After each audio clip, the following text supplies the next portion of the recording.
And we are back with another session or episode of The Scale of Fate. 54th. We're pretty far. We've been doing this for a little bit.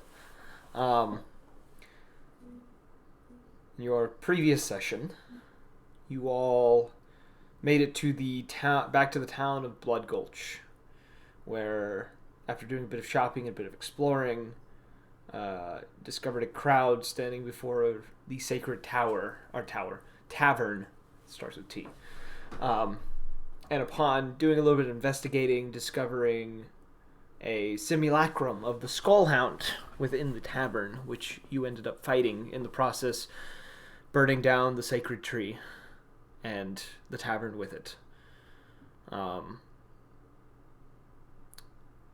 And as you all kind of recovered from this battle, some drinking themselves into oblivion, you all made your way to the docks to get to the vessel of which had been prepared for you to begin your trek if you wish to do it on this night. So, Arrow, you're on the docks. Still in your barrel. I'm already on the docks. Yeah, you were rolled to the docks by Toothless, who was chasing the Can dog. I exit the barrel and attempt to meditate to get rid of my drunkenness? Yes. Oh, fuck yeah. All right, Do you have that ability that gets rid of poison? No, but I'm just gonna attempt to use my meditation and key to All right. try to see if I can sober myself up. Roll a Constitution. We're rolling Constitution for this. You're channeling ki into Constitution. See what you roll. All right, there's a 13. You're still drunk. You're not as drunk. Like, you're not like blackout anymore. Like, you kind of understand what's going on around you, but you are drunk. There's nothing else about it. You are drunk.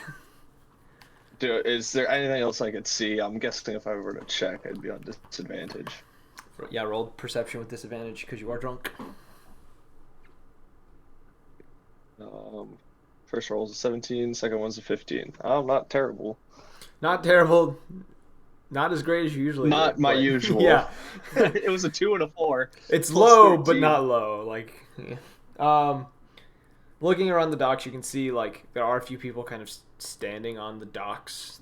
Some of which are kind of watching the tavern from a distance, the fire that's slowly building up over it. Others seem to have kind of not forgotten about it, but are simply ignoring it as they know there's nothing they can do, and seem to be preparing ships or cleaning up some, like, whatever ship they had or they're on, stuff like that. You do see one ship, however, that no one is touching.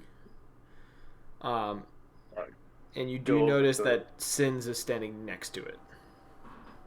I'm gonna stumble over. But like, I'm gonna try to act like I'm not fucked up, even though I'm like probably walking tilted ever so slightly. Performance with disadvantage.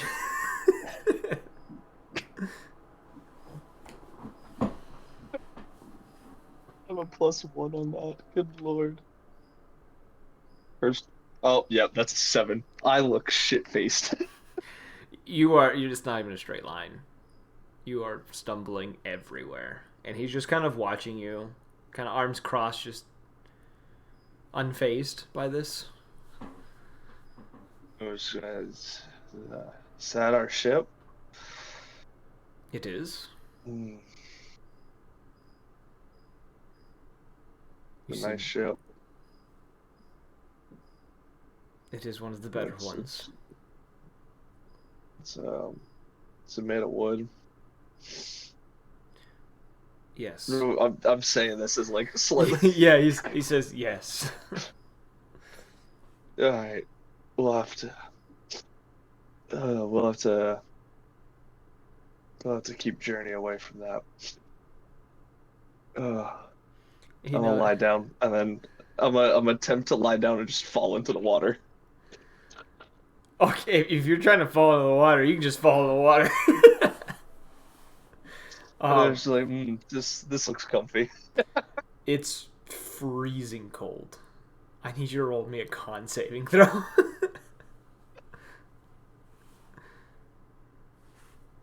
Unnatural 20. A natural 20? Unnatural Oh, 20. unnatural. Okay, dirty 20. Um, Yeah, that's what I should have said. I might be drunk. okay. Actually, let me get into character. Are you downing something right Ah, now? what? You are? I'm in vodka. Of course. You'll take just 1 point of cold damage. Um, you sober up a little bit from this. Like, enough There's- not to be stumbling drunk, but enough to be like, you're still a little dizzy, but it's like, you can see straight right now. Oh, fuck. Oh, this is nasty. All right, that sounds good. Ah, not me just drinking out of handle. That's beautiful. Okay. What are the rest of you doing while he's having this moment? Jared's still underneath the tavern as a worm, by the way. All right, He's a Andraka. stealthy boy. He hasn't moved, so you guys don't know where he is. The journey would probably be aboard kind of that ship, getting prepared to leave. Okay, so Oh yeah, you were near Errol. You would have watched that shit play out. Yeah, probably would have rolled my eyes when he said, "Don't let me near the wooden boat."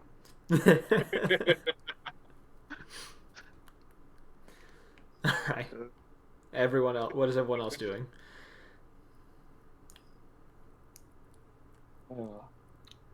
I'm getting Two on the shots ship. of vodka. Card trick. I will say you have to get on the boat if you want to do a card trick. I am also get on boat. You can roll your sleight of hand check to practice. Andraka. Ugh, Did you ever vodka hurts. see my message? I at got the end of an last session unnatural last time? 20. You got a what? An unnatural 20. Dirty 20. Okay, let me make a note of that. Cheers, everyone. I'm Oh, wow. drinking vodka, Malibu, and pineapple juice. Okay. Let me find that message, Jared, you sent me. Was it before I... Okay, you sent it again. I was going to say, was it before I asked you about Wolfenstein? It was. Yeah, that's right. I was right on it.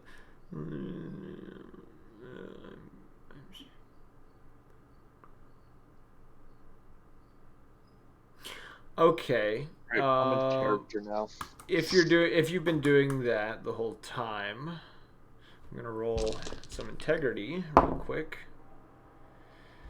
Right as you all kind of start beginning to get into the boat, the tavern seems to almost sink into the ground from like the center, and almost like a sinkhole appears in the center of this tavern. What That- the fuck? You can clearly see. I don't think. Can fire do that? I don't think we did that. I think we should yes. wash your hands of it and keep on getting on the boat. Arrow, Roger, and Arrow's just gonna splash the water since he's still in the ocean. He hasn't gotten out yet.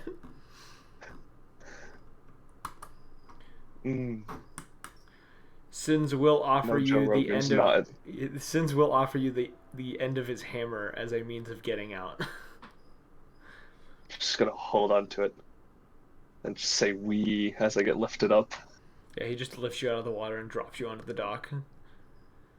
You're just a do wet that. pile of feathers just sitting there shivering. I'm just gonna do the little like shimmy, like shake all my feathers. It does And very, then it does I'm very gonna little, whistle but for Toothless. I'm gonna whistle for Toothless and aboard the ship. okay. You both get onto the ship. Do you have I food for your pet? yes. Let me check my bags. Hold up, and then I'm gonna pull out the two bags. I'm gonna reach into one. I'm gonna pull out. Oh, yeah. All right. I reach into one. I pull out a limb. No, oh, that's not it. I'm gonna go back into the bag. Um, Pull out some salted meat. And go, yeah, I got some. This is the second bag. There, the one with the leg is the other one. I hope he doesn't get Ah, seasick. that reminds me. Where's my skull? I need to add to my collection. Oh, yeah, you wait. did grab No, that. I already. Oh, I was wearing it. It was on my head. Oh, I'm saying this while it's on my head. All right, that's even better. Okay. Feel it in my head. Take it off and just put that into the bag with the leg. All right, there you go.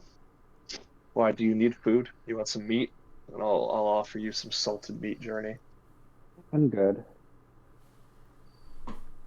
More for Toothless. Save it for your dog. Don't want it to consume us because it runs out of food. That's a good point. We should probably get a fishing pole.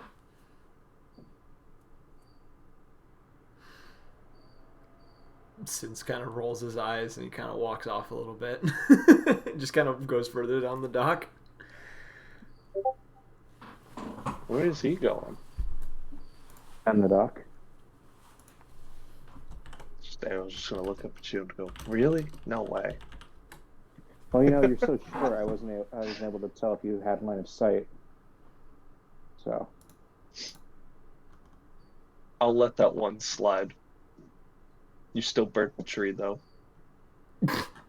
listen, we just saw it consume a lupin guy and turn him into like some kind of weird flesh stripped skeleton man. I mean, you telling me you weren't thinking of taking a pot shot at the tree? I know Cal did. What am I gonna take a pop shot with? These hands? I don't know, you like throwing metal darts. Kind of what you do. Heh. The combo. I also have these, and I'll pull out the little pouch. I can't remember how many pouches I have, but it's just metal shavings. It's like, I think it was like 1 or 2 pouches. I think I got one or two. Yeah. It should be in your That's notes, painful. but I think it was 1. I'm not entirely sure. Yeah. It says one. This is from months ago. Okay, you guys, as we you might are need all to- having this conversation, and Draka just kind of seems to appear out of nowhere. Kind of comes strolling up to you, like walking on the water due to the ring that he has. And just kind of slides into the boat. Probably more of a slither than anything else. Oh, do you have anything to do with that sinkhole? Yeah, Mr. Worm Boy. No. He is back as Okay. Andraka. He is no longer a worm, by the way. Oh. Can I roll insight? Yes. Jared, roll a deception roll. Errol, you have disadvantage because you're drunk. Well, 21. it doesn't matter. I got a dirty 20. The other one was a 23. You believe him? Damn. Alright. Fair enough. He clearly Well, had nothing to hopefully do this with the doesn't- sinkhole.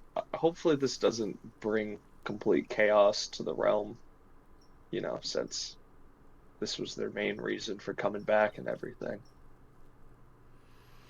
Wouldn't that be funny, Journey, if they just started going around destroying cities because their tree got burnt to the ground? Listen, I'm not the one who decided to set up shop here and worship a weird cannibal tree. Yeah, I have to agree. If you're gonna have a sacred artifact, you might want to make it not so flammable. Jeez. Yeah, let's just not make these jokes around Magnus. Who's sitting at the back of the boat listening to all of this? Leo and Journey. Wait, he's there already? Checks. You said what checks? Athletics. Oh, you're doing grappling, aren't you? You can roll acrobatics if it's grappling. He's grappling us? He's attempting to grapple the two of you. Alright. 27. 22. That's on disadvantage. I got two 27s. That's a 28. Oof. Say hello to the Uh, water. You wanting to My dump both of friend. them in? I was already in there, Chief. I don't know Magnus what just you mean. walks over as you're talking shit about his religion, picks you up by the collars, and drops you in the bay. To be fair, I didn't even know you were at the boat. I thought it was just Journey and I, because we were already halfway down the hill. Everyone How is followed. that to be And fair? me, I was already down the hill too. Everyone had Well, I don't wanna followed be you talking guys. shit about your religion in front of your face. You're drunk though, so That's not. That is true. You're drunk. You're gonna do Why it. I get thrown in the water. Journey uses Dimension Door to teleport back up behind Magnus, and then uses the boosts of Elven Klein to just sink away. Arrow's Alright. just gonna do some laps around the boat since this is my second time in the water. I'm not even gonna make you roll a con save. The alcohol's warming your body. You're cold, but I don't give a shit. all right. You're swimming around. You're swimming around the boat. After about a few Never minutes mind. of this little predicament, Sins does return with what does look to be, as much as one could call it, a fishing pole. It's not exactly anything you've seen from other places. It's kind of more primal. Primitive is the word. That's the one I wanted. It's more of a primitive device. It's not exactly like a traditional fishing pole, but it can do the job, as well as a small container of what looks to be probably some sort of frozen bait, but you can't identify what it is. Errol's just gonna shadow step to the boat. Okay, you're back in the boat. And then, hey, Journey, you want to make some fire for me? Right, you want me to point you into the bay next? But I was just asking because I'm cold. But you know what? I'm just gonna go back to the tree then. Everyone wants to have an attitude. I can't. I don't do that kind of magic. What if you cut me? It'll work. But Hit me with fireball. I don't have fireball, Errol. Oh fuck. Fair enough. Guess who does have fireball? Maybe we should all go diving for the water. We're on a wooden boat. Are we ready to set sail, Captain? Is everyone on the ship? Everyone is on the Yeah. ship. Cal and Trinket had followed Everyone behind. who They're kind of matters. sitting quietly and awkwardly off to the side. Cal's kind of taking point at like the very front of the ship and is kind of sitting at the nose of the ship. It's just like the God of War 2018 style, like Kratos pushing the boat off of a dock. As Magnus kind of like sets a sail, I'll kind of sit next to him, and I'll tell him whatever entity targeted your tree did whatever it did to that Lupin. It's not done with us yet. I can feel it in my bones. You didn't have to burn What? down the tree. It would have helped to have had a little direction in that fight. I truly don't understand why you thought burning down the tree would change anything. Because when we walked in, you saw it and I saw it. It ate that guy and spat him out as a zombie. And then the enemy was not the tree. I mean, isn't it a reasonable conclusion to think that the tree might have been the source of the problem there? Was it spawning more creatures? It might have if it was given the opportunity. The only reason to attack a nest is when there's more monsters coming from it. We had a problem in front of us, and you caused a different problem multiple feet away. You didn't have to burn the tree. Yeah, and I'm sorry about that. I know it doesn't change anything, but I am sorry Do you about know that. what does change something? Saying something as soon as the tree caught on fire. I didn't hear anything. To be fair, in Journey's defense, I thought the tree was probably a problem as well.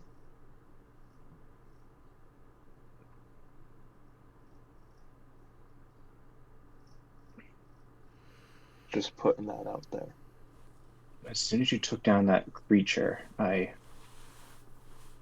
before I woke up, I heard some kind of voice, whatever entity was controlling it, told me it's not done with me yet. It's still out there.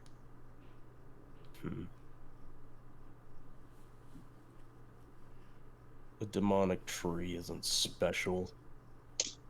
I was killing demons when I was a child. The entire place is cursed. I don't know why I shouldn't have fucking brought outsiders to my home.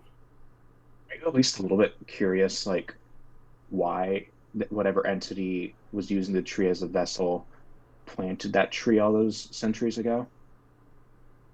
For any other reason, a powerful creature would want a safe place to stay. It wishes to come back in another decade or two. That's not special. It's called having a brain. No, You I make mean, plans. why did it return now? I mean, it's been obviously feeding off your people for centuries. I gave it my blood. A few of us did as well. What did it have to gain by creating this ritual that your people have been carrying out for centuries? My people made that ritual. Hey, why don't we stop blaming each other? Because every single one of us is at fault. Yeah? It sounds like the creator of this tree was one of the founders of your religion, and seeing how the pillars of your religion have become weaker over the past few weeks, it might have opened up a gateway, so to It speak. The tree has was simply an altar to worship Brunor. It was an altar to remember all of those who died in front of our eyes. The blood was never there to feed something. The blood is a symbol. It's a ritual. It's something to keep us grounded. You sacrifice Seems like blood to the tree of those who have fallen because but all nonetheless, of their blood was built for us. it was feeding something nonetheless, regardless of your intent. Of course, I wonder, given the timing of this incident, could it have any connection to the individual who attacked your that sister? tree was. I don't know. All I know is that tree was there long before my people existed, and it was supposed to be there long after. sounds like someone took advantage of your religion. Being taken advantage of is a part of life. That's why you have to be strong enough to kill them once you figure out the con. So let's figure out the con, just like you said. Some malevolent deity, and I don't think it's Brunor, has been using your people. I surmise it might have some connection to whatever killed your sister in the first place. I mean, this can't be coincidence, right? These are the two biggest sites of your people's religions, just struck within like days of each other. Giant's Bane had been dead for a while. You saw how old those corpses were.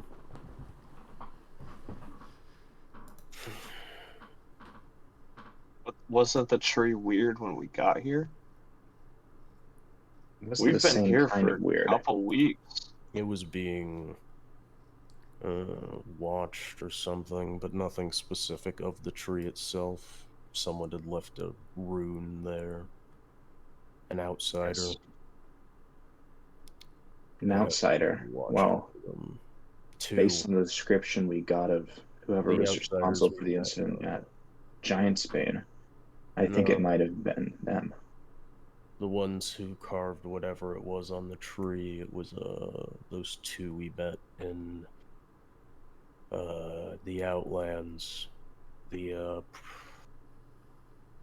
Them. wolf with the hammer, the one with the idiotic attitude. I don't know how he's even a good warrior with that mindset. No, I don't think he's a good warrior anymore because I think he's dead. The bird. Ugh. Should have killed that bird. Right? Am I thinking here right? This Who is being dead? well, the skull you have belongs to a Lupin, and is this guy that we took down that Lupin? I don't think so. Cal's gonna pitch No. in. We've met so many Lupins. Cal pitches in and just says, he said he was a simulacrum. Which means he's just a copy. We meet too many dogs. Have you checked yourself for These dogs in fleas your yet? front yard. Just know upstairs I'm going hard. Come on. Why? Why? That's all I have to ask you. Why? Magnus. Vodka. Perhaps you should It's the vodka. reconsider Cal's offer to restore at least the names of your tree. I know the names are very important to your culture. Even if the altar is gone, it doesn't mean your people's history should be. If I destroyed one of your churches, burnt everything to the ground, didn't even steal the valuables, instead melted them and strewn them across the ocean, would it truly mean anything if someone said, here's a pale imitation? Some people. The symbol is that of something that has lived long before us, and something that was supposed to live long after all of us died. So you'd rather those people be forgotten?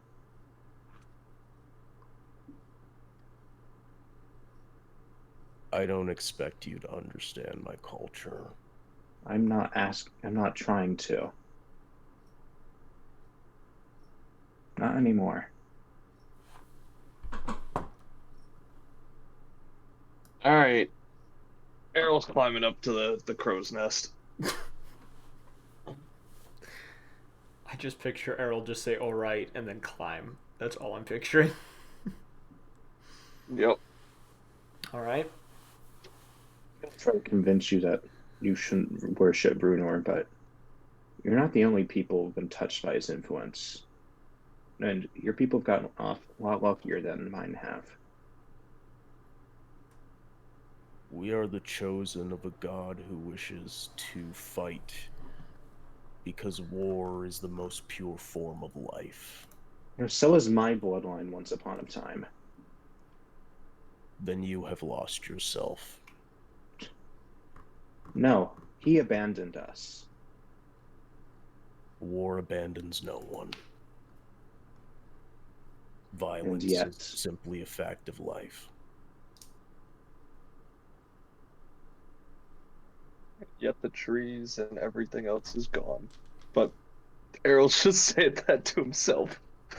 Just staring daggers at Errol. I really hope I heard Errol say that because you beat me by 1 second. Yeah, I'm just up. I'm He's up in he's the drunk. crow's nest Everything he just saying says is that. probably very loud. Oh, no, I thought I sobered up decently well now. You're still drunk. It's just in the moment of you being in the water the first time, you did, like, it was a mental sobering. You eventually go back to your drunken stupor. Have you ever had that happen to you? Yeah, they probably heard it. What? You never had yourself sober up for a few minutes because of something that happened, and then you go right back to what you were? Yeah, I sobered up pretty quick when lights went on my face, and it was campus police, put your hands up. We're like, fuck. Yeah, that moment. And then afterwards, you went back to your drunken stupor. Once it was Oh, all... no. Oh, no, you did a full sober? I did. Yeah, when they're pointing some questionable stuff at you, yeah. I guess that's fair. This is not that time. But anyways, continue. I have nothing else to say. I'm just keeping. I'm on watch duty. I don't know why a drunk person is, but I've designated myself. The drunk person designated himself as the watchman. Awesome. Either that or I run away. It's one of those two options. That's true.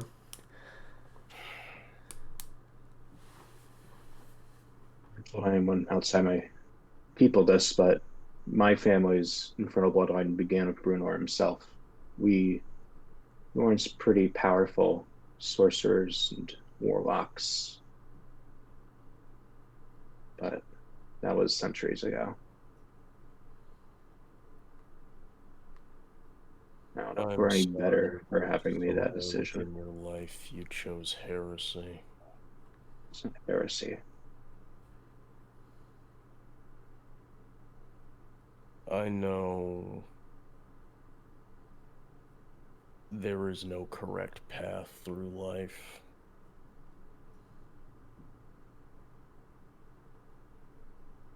Most of who worship other things, I know that the easiest thing to pray to is something that only wishes you to spill blood.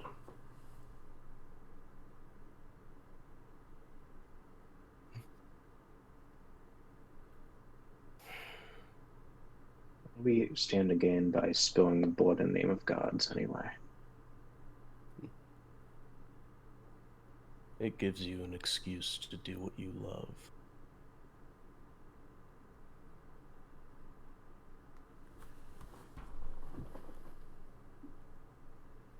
Yeah. I suppose it does.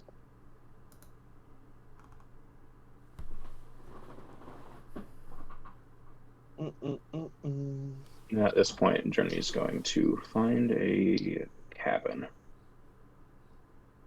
There's not really cabins. It's kind of like, this is like open deck. There's not really a lower deck. It's like a bigger, kind of like the Viking vessels. No, I'm gonna pop my tiny hut to get some privacy. Okay. Privacy, what are you, English? Get some Oh, privacy. is there no crow's nest then? No, there is. Like it's the size of kind of like it's like a 30-foot vessel. It's big enough, like plenty of room for you guys. It's just not like weird stuff like that. Sometimes. Yeah. It has a mast and sails and everything else. It's just it's different. It's not what you would think traditionally. Errol's just gonna whistle to get Toothless's attention and then point over towards Trinket. Roll a perception check for me. With disadvantage. I'm not Trinket, sorry, Journey. I was trying to just send him to go lay with Journey. That's my bad. He goes to the bubble. I still want you to roll a perception check though. Advantage or sorry, regular or disadvantage? With disadvantage because you are drunk still. Alright, 18. I'm guessing I don't see Trinket. You do not see Trinket for a moment. Like for a moment as you kind of like do this and kind of look around, you don't see Trinket at first. And then there's a moment where you feel something kind of almost brush you for a moment, and you turn and she is sitting on the other side of the crow's nest, kind of looking down below, kind of knees to her chest, tail kind of slowly swishing back and forth behind her, and that's what ended up grazing you. And she seems to be sitting there very, very quietly. She shakes her head no. I'm just gonna pull out my I guess like fur blanket that I have in my bag, and I'm gonna wrap that around myself. Okay. What are your thoughts on all of this? Just kind of glances Errol's trying his best to whisper as well instead of yell. Yeah, now that you're thinking about it, you can make the attempt to whisper. It's like a louder whisper, but it's more of like the, "What do you think of this?" kind of whisper. It would work at a party, for sure. She kind of turns to you, and you can see kind of, even in this drunken state, you can see she's a bit in distress within her own mind. She kind of shrugs a little bit and just says, I'm not entirely sure what to think anymore. Everything seems to be going wrong, and I don't know why.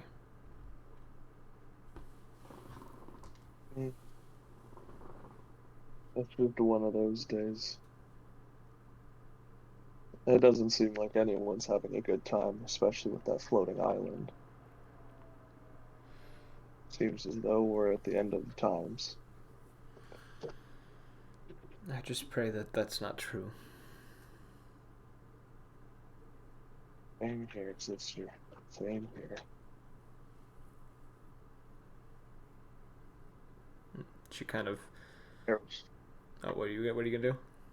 I was just saying, I was just gonna bunker down a little bit, just try to warm up. She ends up kind of giving you like a soft nod, leaning back against the bit of mass that is coming up to this crow's nest, and kind of pulls her cloak closer to herself, and kind of tries to get comfy as best as you can in this kind of situation. And just kind of stares out. What do you mean, tries to get comfy? Is Like- she... Where? Comfy as in like Continue. she's laying, or not laying, but she's kind of pushed up against this thing at an awkward angle, and comfy as in like being relaxed, which you can't really do when you're under mental strife. So like she is fidgeting every so often and kind of sitting there with her cloak pulled to her, like tight to her, and is just kind of staring out, and every so often she'll like shift a little bit because she's not comfortable, but it's not necessarily the space, it's more of mentally she just can't bring herself to be comfortable. Errol's just gonna get up and go sit next to her. Throw the blanket around. Okay. What is everyone else doing at this time? I would assume Magnus is probably watching out and kind of steering the boat. Yeah, just dealing with the rudder, and he has his navigation tools out and everything. Okay. Leo? Hard. Okay, we'll get to that in a minute. I assume Andraka is just sitting somewhere silently. I'm staring at the island. Okay. Fixated on the floating island. And then Journey's in her bubble. Do you allow Toothless to come in the bubble? Yeah, I'll let him in and maybe like pet him a little if he allows. He comes in and kind of pauses for a minute, almost awkwardly, and kind of glances towards Errol again before kind of... It's not exactly throwing, but he kind of just like lets his legs go out and just kind of collapses next to you like any big dog does. After he does that, I'll kind of like, I think she'll take kind of like her focus in her hand and just kind of like whispering. I think Tiny Hut's kind of like a little soundproof, but It's not, but you can whisper as best you can. just kind of like this was like, no, I know Brunor's the enemy, but I don't feel any better about what happened here today. Toothless kind of lets out a soft kind of moan of sorts, or groan, not a moan, a groan, kind of just a roar. I don't think anyone's happy. A shame. I used to my whole career was just making other people happy. Here's this. It's my goddess's commandments. I disrupt the acts of her enemies, but I always saw Magnus as something of a friend. I know this irreparably damages things. I know he came back different after he brought his sister back, but the Magnus I knew back even before then, had something of a heart left. He wouldn't have condoned this course of action either. And that's the worst part. He lost a sister that day, and I lost a friend. Toothless doesn't really respond. He just kind of shifts a little bit under the words you kind of said to him, seeming to just It's kind not of enough to keep us if things get any worse.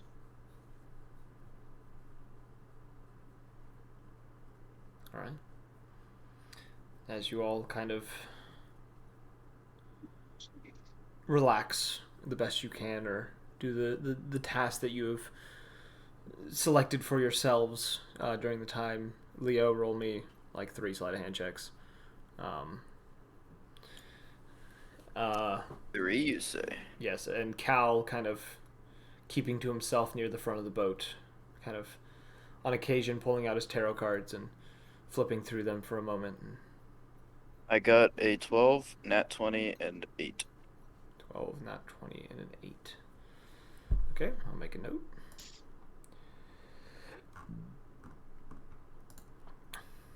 But as you guys do travel, Magnus, I guess I'll have you roll a perception check because you are the only one really keeping watch. Everyone else is kind of tending to themselves, in mostly mentally at the moment.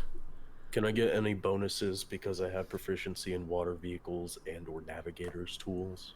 I would say any DCs that there are lower. All right. Well, perception check. Ah. That's gonna be a 26. Okay. Sailing through the night, the best that you can, using the moonlight above. It's fairly smooth out here. There's not really any kind of, even with all of the disaster that seems to be happening around you.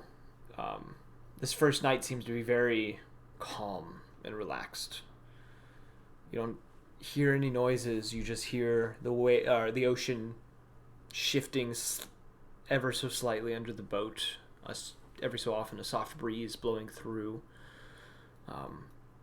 The moon illuminating your path as best it can in its current state, and the stars kind of lighting the way, kind of acting as your compass as you travel. As the night goes on and the day begins to start, I will say, because you would probably stay up all night, Magnus, because everyone else is doing their thing, roll me a con save for exhaustion, and then we can start this next day. It's gonna be 24. Okay, you're fine. You're a little tired, but it's nothing you're not used to. And the rest of you kind of stirring from your places that you'd taken in the night journey. By this point, your bubble would have popped. You finding yourself actually kind of pushed up against Toothless, who is in the night seemed to have had a liking to having a person larger than Errol next to him. And he seems to be snoring very, very loudly. Errol, you find yourself waking up. You find that in the night, kind of, you ended up falling asleep in Trinket's lap, who just kind of fell back, like had her head leaned up against the pole and was just sleeping that way. And when you wake up, she is still fast asleep, muttering under her breath. Nothing you can really understand, and you have a headache. You do have a massive headache as well. I will say that. And Leo, you just woke up with your cards in your hand. You fell asleep doing card tricks last night. But as this new day comes, what would you all like to do as you are still sailing across the deep ocean blue? Card. I'm gonna try to not wake Trinket up. I want you to roll stealth roll for me. Is it not disadvantage anymore? Not disadvantage. You just have a headache. You can still do things.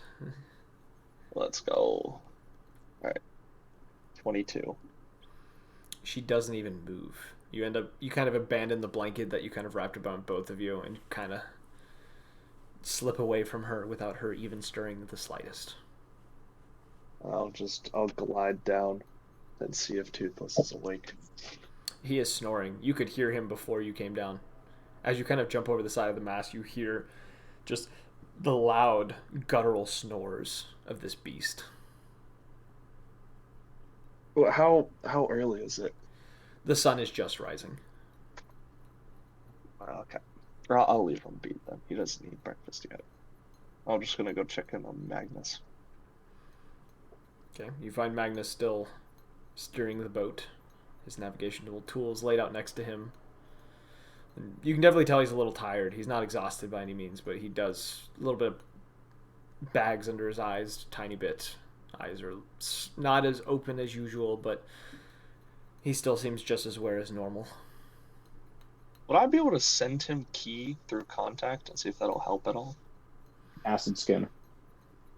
Oh, fuck. Yeah, you Never would be mind. burned, and key doesn't quite transfer that way. Okay. I still don't know how key works. I'm just gonna go walk up and just go, "How are the seas, Captain?" Calm. It's nice.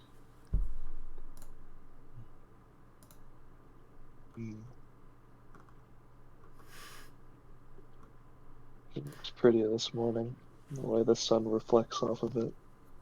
Yeah. How young were you when you started sailing?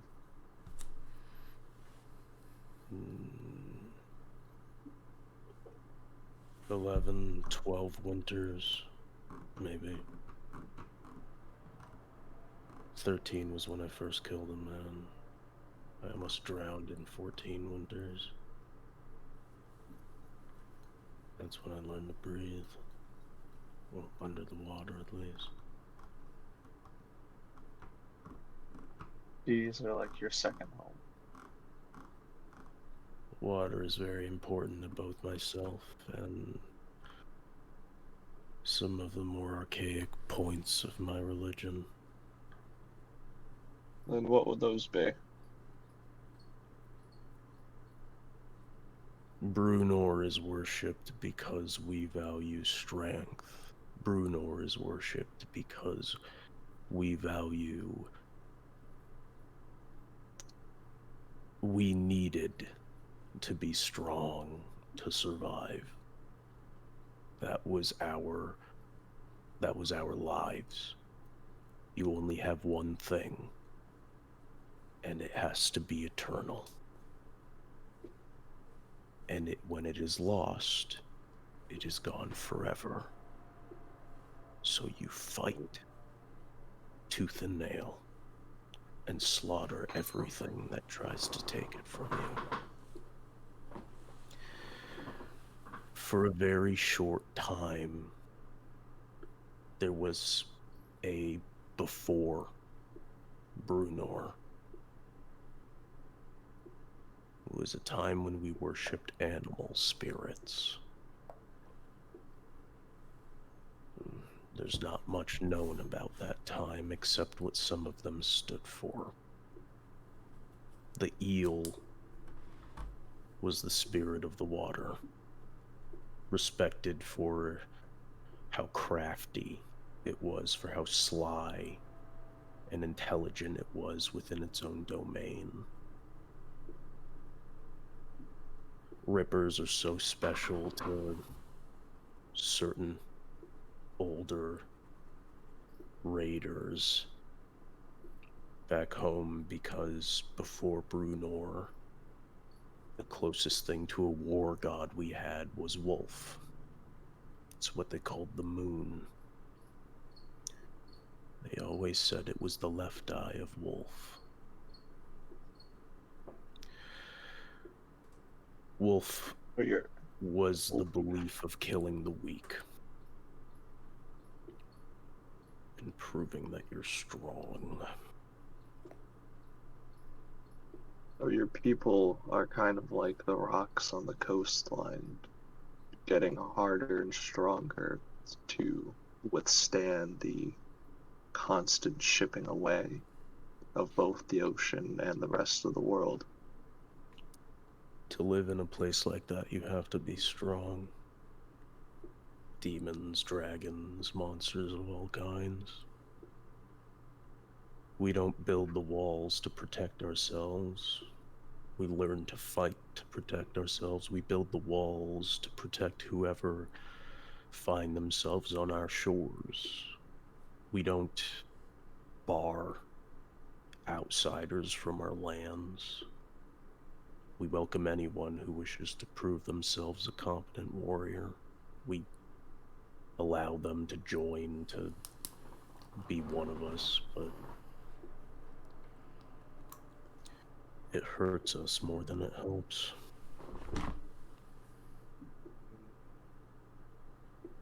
I think it is important. It's best not to let the environment dictate your strength either. You could think about it as the same boiling water that hardens an egg can soften a potato. It's up to the person themselves to choose how they proceed with life and not the environment dictating it. That's why we have the visionaries. No, I call them that. They're nothing special. It's just Kala and Feda. They see more for our people, just like I do. But the three of us know you cannot. You need something to control the masses. Something for everyone to rally behind. A common goal. That's a very important reason for us to continue the traditions. The trees seem to be the reason why you come back. You had mentioned it. If your people end up going elsewhere and conquering new lands, why not create a new tree in each of the territories? Let it feed upon the blood of those you slay. The tree provided shelter for the first of us, so we thanked it with our blood. We built our home around it because it would last long after us. Because it would last after us, we would leave the names of those who have sacrificed themselves for us on it, so that their names would be remembered by things far older than the gods.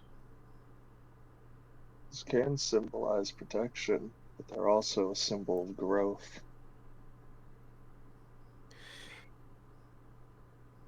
That You're not going to get the old tree back, I understand. the problem is not that there is a tree missing, but it is the symbol. The ones who watched it burn, they didn't watch a tree burn, they watched an anchor be destroyed. They But can't the watched. symbol adapt? That's You not said it what yourself, I'm worried your people have adapted. No, that's not what I'm worried about, Bird. What are you worried about? I'm trying to understand. Or I wish to understand. The traditions are the best way is how my father explained it. However, he was very blunt about it. The traditions are there to control the monsters within us.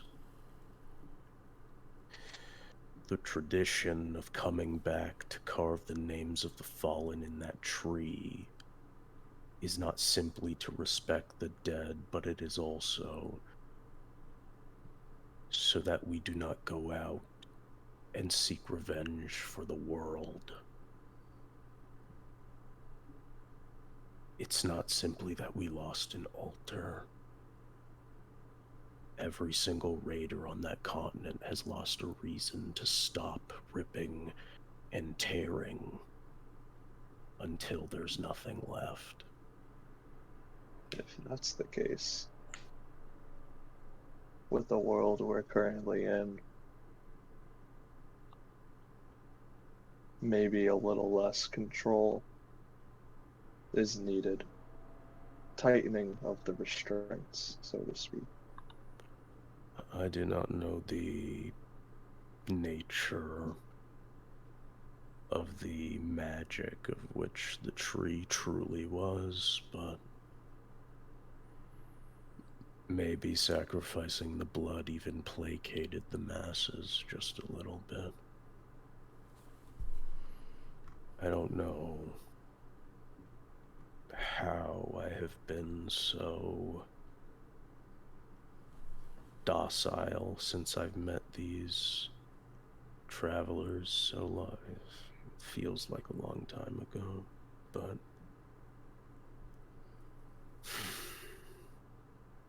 I feel Maybe the call again. then you should pursue it. I believe some of the people we travel with will finally see why I call myself a monster. Only just now. Hmm? No, we lost our faith in you when you became whatever Trey, you when did you get became. here? She's I've sitting. been She's on been the. like. I've been awake yeah, on the. She's sitting on the floor, I've been- not that far away from you guys. Yeah, Oh, okay. with two of us. No, many of I have us no lost idea our where faith we in are you on this boat. after. So the three of you are near the back. Cal is on the opposite end of the boat near the front, and Draka is somewhere near him, and Leo is also near the front of the boat. Trinket's in the up in the crow's nest right now. Okay. Oh, so you've heard Errol playing devil's advocate. Yeah, Yeah, the entire three of time you I are was having a trying to- conversation. No one else is hearing this. It's just the three of you. We already know what you're capable of. We lost our faith in the man that was Magnus when you tore out half your soul to save your sister. Perhaps all that's left is the monster, but this monster still has some purpose. Then you If you're looking for revenge to lash out, then there are obvious targets that you should take down with you as you go. No. What you saw when I sacrificed something to protect my family was not the change, but simply the love of a brother. I am not something which changes so easily. Magnus, love is what makes us monsters.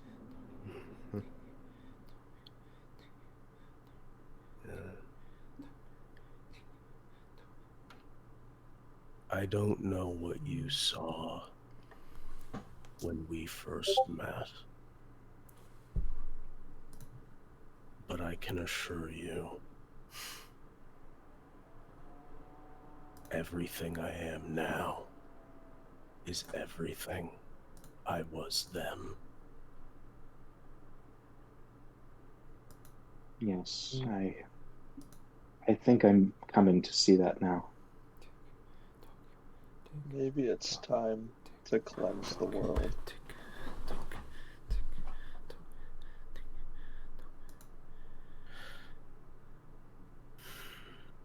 I Don't be don't so know. dramatic about it. Well, no dramatic, just very, very serious. Errol Errol, is just gonna, huh? yeah, just I won't argue for any kind of cleansing. I'm And I'll just wondering what's next. Errol All will I know just is give there's you a some. thumbs up. And just go if it's fire you need or destruction, I'll be there with you. All I know is some And people need to be dead I'm just gonna if this world's go and to pick up find the any fishing measure rod. of peace. Real quick, the three of you, what is your passive perception? 28. 17. Let me see. My passive is only 13. Wait, Errol, yeah, Errol, you 13. would be the first to notice this. You, kind of off the corner of your eye, you see Cal near the front of the boat. His head kind of tilted back, kind of staring into the sky as seems to be carving into a seat with a dagger. And he is just repeating the words over and over again: tick, tock, tick, tock, tick, tock. Guys, we may have an issue. I'm just gonna point over. Hey, Cal, buddy, what are you doing? You I'm do gonna know, run over and see what he's carving. as you move over there, you do notice that his deck of cards, his tarot cards, hit the ground around his feet, and they are spinning. Can I cast counter charm on him? How does that work? I need to remember off the top of my head. I mean, I just in case, so he can gain any like advantage on saving throws, like if he's charmed or something. Sure, if you want to. If you'd like So, to yeah, spend the bardic inspiration to do that. Yeah, I'll do that. So if he's Now, fighting any kind of internal demons or something, as maybe you're we'll watching avoid this that. kind of happening, and you do kind of notice the cards, there's a moment in the panic of like something's wrong with him before you begin to notice the cards on the ground. They seem to spell a word as they are spinning, and it just says, "Time is growing closer." Well, that's not ominous at all. And after about Uh, 10 more seconds of him just repeating tick, tock, he slams the dagger down, lets out a gasp, his eyes going wide, and then he passes out. Kind of slumps backwards against the side of the ship. Still breathing, but he's unconscious. Just move And him into a more comfortable resting position. yeah, and as this happens, Errol's just you do see all of his cards stop moving all at once. So what are the cards? Like, what are the faces of the cards? Are there any So that stand out? they were all spinning, but the ones that are kind of on top of the others, the ones that you can visibly see, and the way they have landed is sideways instead of having a top or a bottom. You see two sides. The cards that seem to be on top, you see growth and rot, creation, destruction. You see the beacon of hope and the beacon of doom, recovery and degradation. Degradation. Fuck hell. The damned and the saved, and the grave and the living are the ones that you really notice. That are fully visible. The other ones are underneath these cards, or seem to overlap one another. I'm not much of a magic man, so I'll leave this to you, Journey. I'm gonna check just our surroundings to make sure we're good. time is drawing near. I mean, I'm not much of a tarot person myself, but what does this mean? That either outcome is possible, and both kind of like talking to no one in particular. Like that either outcome could happen, or that both are happening. Time Magnus, is did close to you hear what he was saying?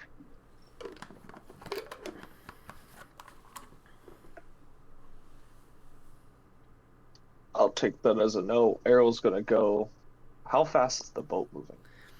I don't know boat speed. Need me to break out a book? No, it's going your normal boat speed. I don't know what that is. It's just would your I be able typical boat speed.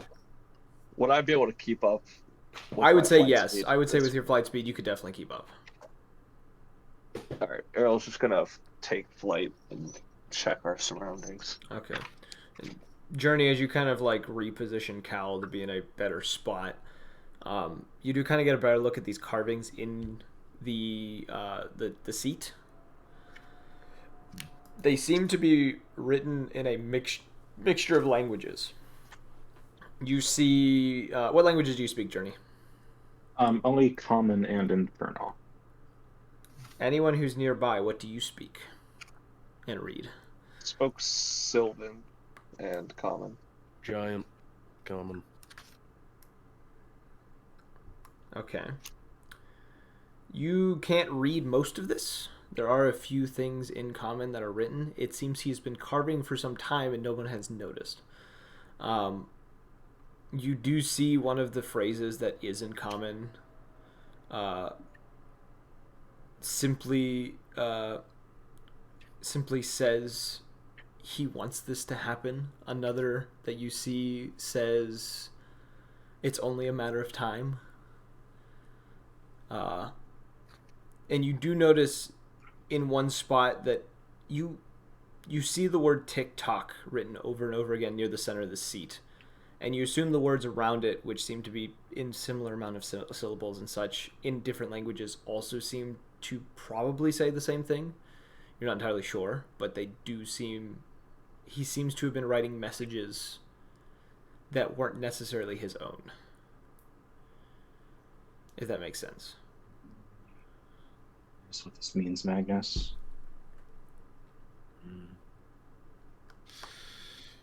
He wants this to happen.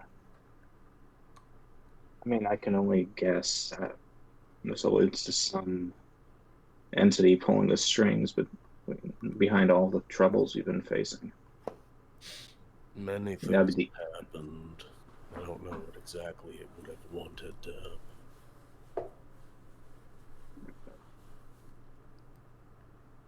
I think all of our troubles, everyone's troubles, are all being manipulated by something behind the scenes. There's a greater evil in what we're seeing. And probably what we even think we see. Intangible insidiousness has ensnared our entire... I don't like it. This isn't good at all.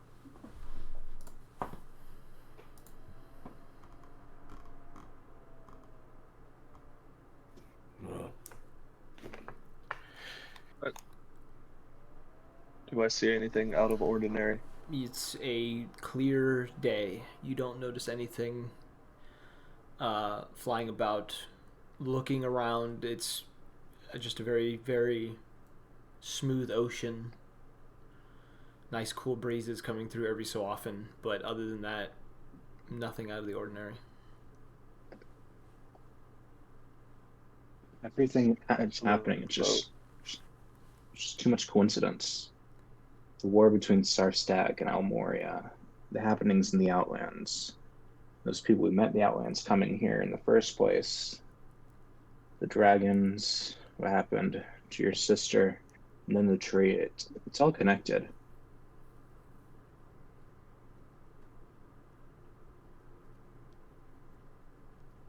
Here, whatever's pulling the strings only wants one thing: annihilation of us all. Fire. Or submission. I like fire. Gonna ask Dalgamane if he knows what's going on. You got any ideas there? You've been quiet recently. There's a long pause for Dalgamane for a moment. You do see the tattoo upon your left arm shift slightly, the eyes of it glowing slightly as they seem to almost look towards the boat as you're flying over it. And you hear within his head, within your head, him simply say, "He is a fortune teller who speaks of things to come, and possibly things that once were."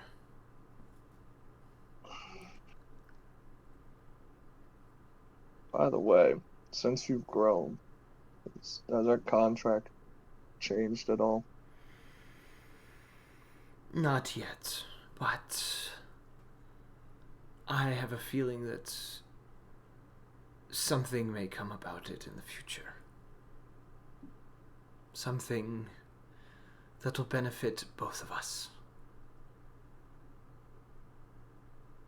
Hopefully it's a tasty soul, but one can only hope. That one can. Errol's just gonna land, and I'm gonna pick up the fishing rod, attempt to catch some shit. Okay. Is there anything else anyone would like to say to each other at this moment? You ever fished before, Errol? No, but I'm an owl. It should be in our genes. Maybe You that's a don't wear bird. pants. You know what? You're right. I'm just cocking balls out the entire time. My family owns a fleet of fishing vessels back home. I've never liked fishing with boats. Owls mostly only hunt land creatures. That's why he said it's maybe birds.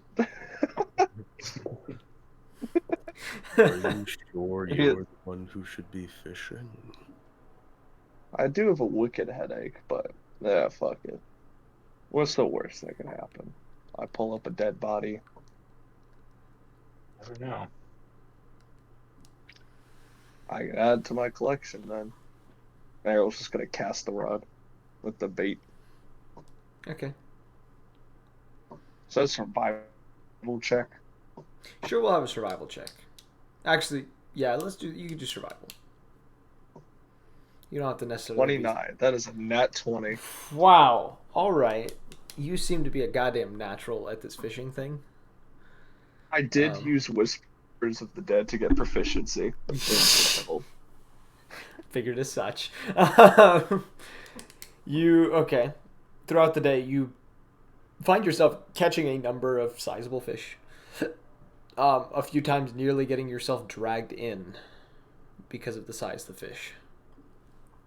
But you do For catch... lore reasons, it's a dead sailor.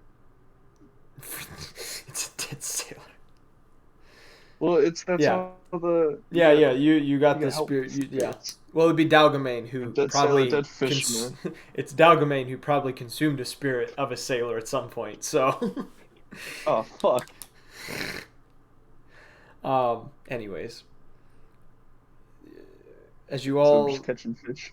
yeah, that would be what you do for the rest of the day, kind of thing.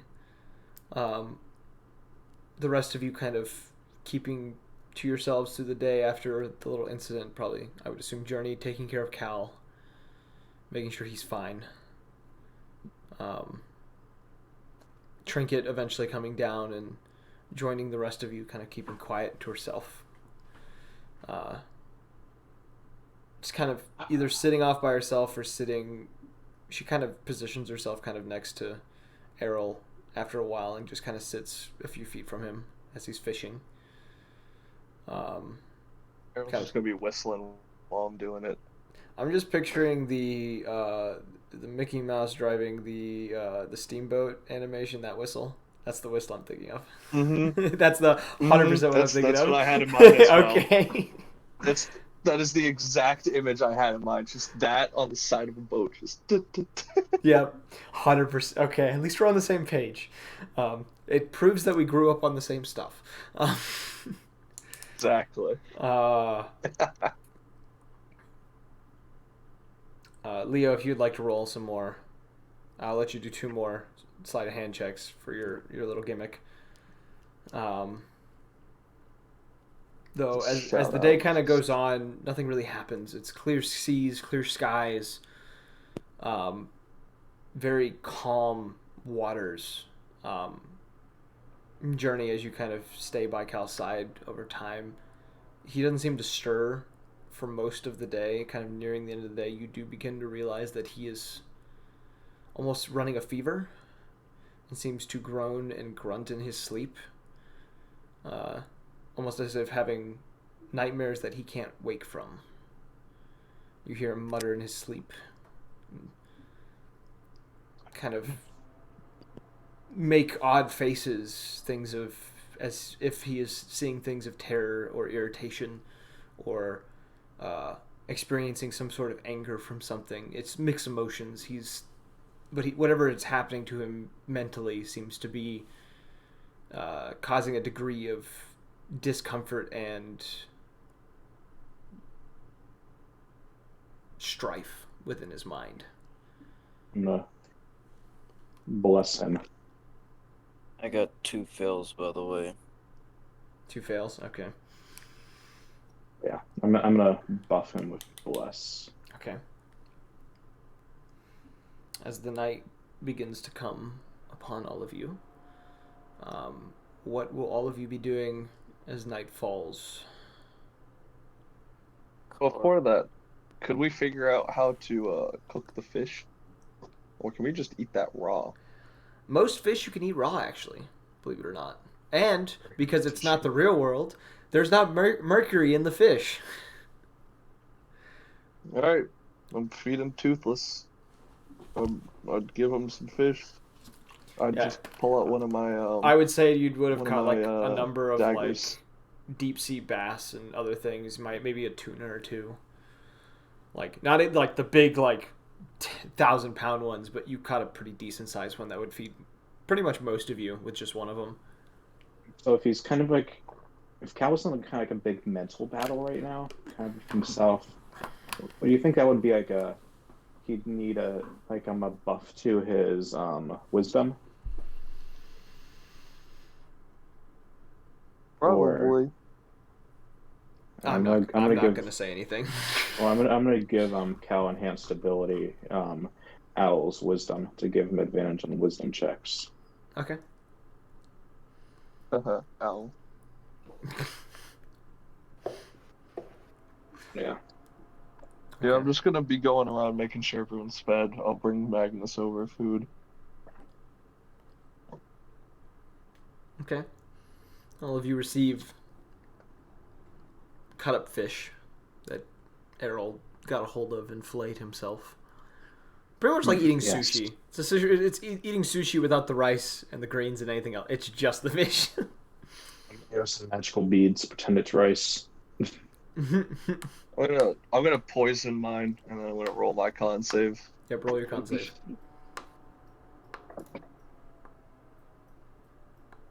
It's a 16 pass.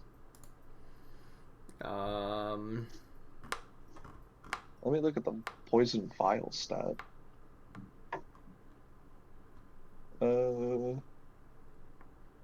Yeah, Constitution 10. I should be good.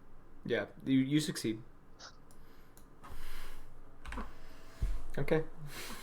That's how you make Filipino style. Really? Watching cooking videos.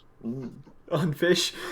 You're trying to learn how to cook fish? Yes, I'm trying to learn what you can do with just raw fish. All right. I'm a little tipsy now. Fuck, my arrow's see sober. that. God damn it. You all kind of go through your night, alternating shifts as needed, things of that nature, and about 2 or 3 days pass of smooth sailing. Nothing's really happened. Cal, during that time, seemed to have gotten worse. The fever increasing, kind of a constant layer of like sweat on his scales. The things he is saying become more and more clear, but they seem to be in Draconic, and you seem to struggle to understand what he's saying. Some of it not even in Draconic, but in another language that you guys haven't heard before. His voice almost seeming to have layers to it as he's speaking. This kind of almost divine speech of some sort that he is speaking. And as it's about like the fifth day of traveling on the sea, the skies get a bit cloudy, darker than normal, kind of a gray blanket over the sky, no sunlight kind of reaching you. The seas have gotten slightly rougher, kind of the swells increasing to about 5-ish feet, making this journey a bit more unbearable, but not too unbearable, if that makes sense. I'm trying to think of the word. I guess difficult or uncomfortable. And as you all are kind of sitting around on the boat and interacting with one another or keeping to yourselves,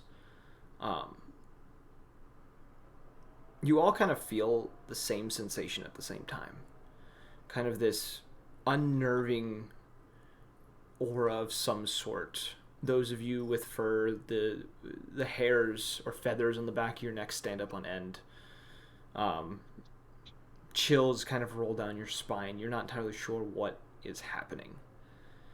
And as you kind of look around, everything seems as it should be. But something's telling you that there's something else that you don't know. I was gonna go to the edge of the boat and just look over. Still Looking that? out.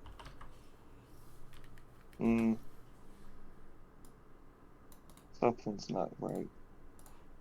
Oh, wait, I know what to do. I'm gonna summon Spirit Serpent Boy. Okay. Just tell him to go check the area. Something's not right. I would like everyone to roll Wisdom saving throw.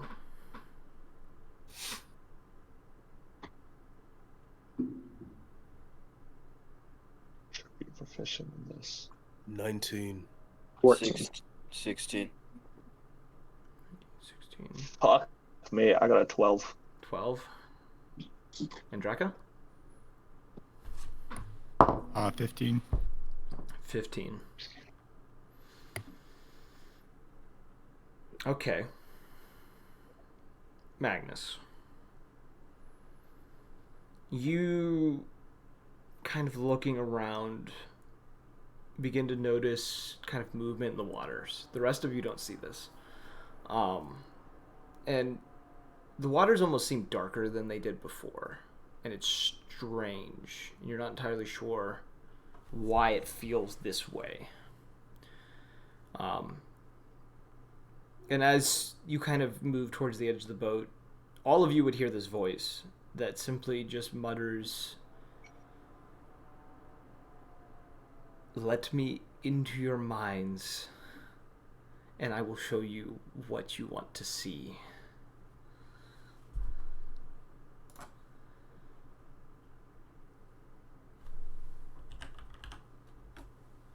My serpent report back anything? He is currently out looking. But Magnus, as you kind of go to the edge of the boat and you look, you notice kind of figures in the water that seem to be slowly rising. And at first, they just look like they could just be anything that might live in the sea, but as they get closer to the surface, they look to be bodies. And as they surface, you recognize the bodies. You see your mother, your father, friends, raiders that you had traveled with. There's even a few that, from the distance that you're looking, could resemble your party members.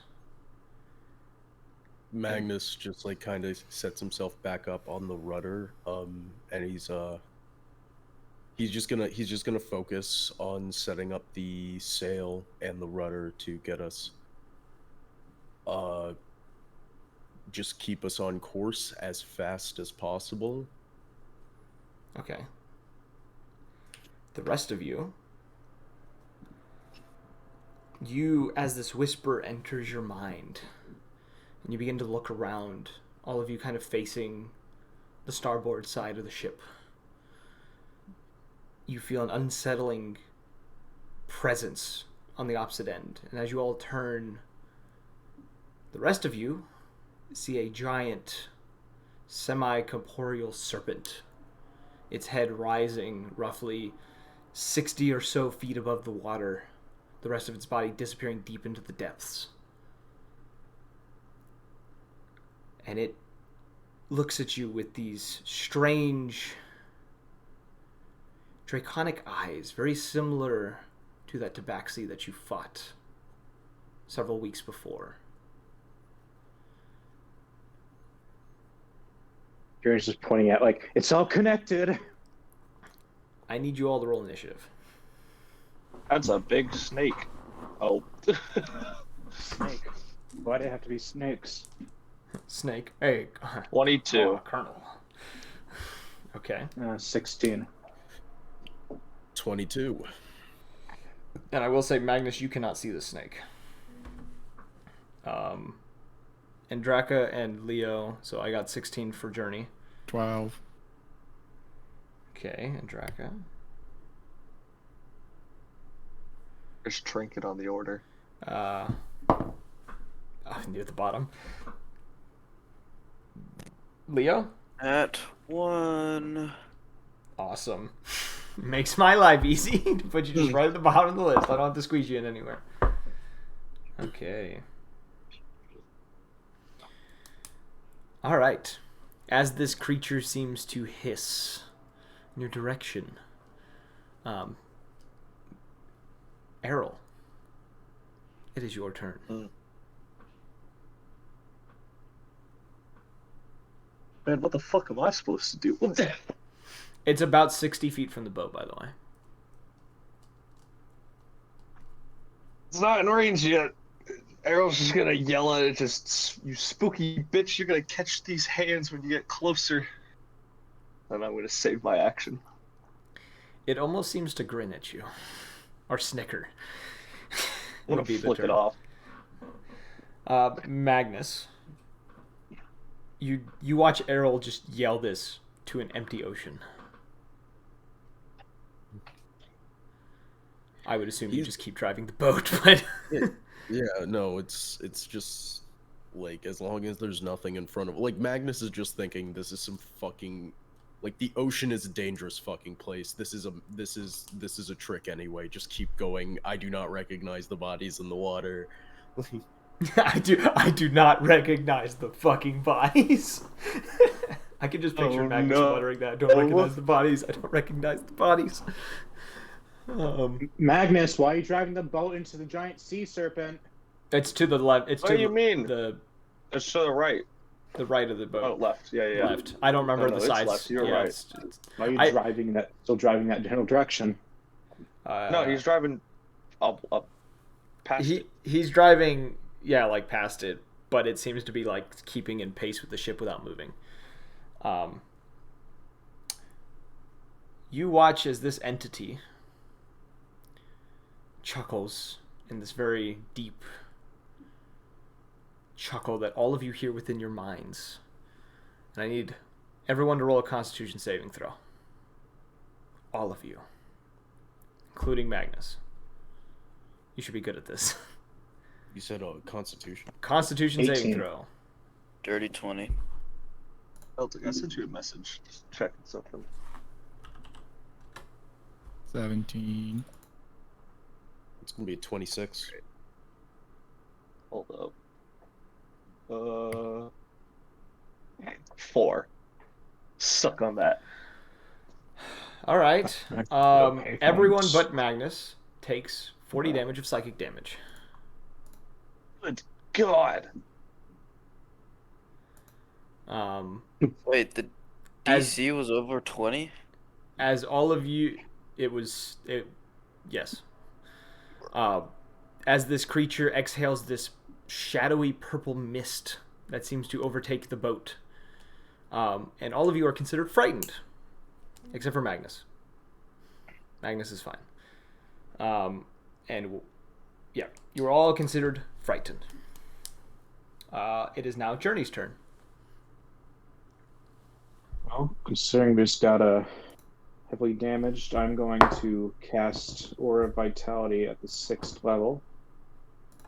So I'm going to heal myself for 16. And okay, who else has really low health right now?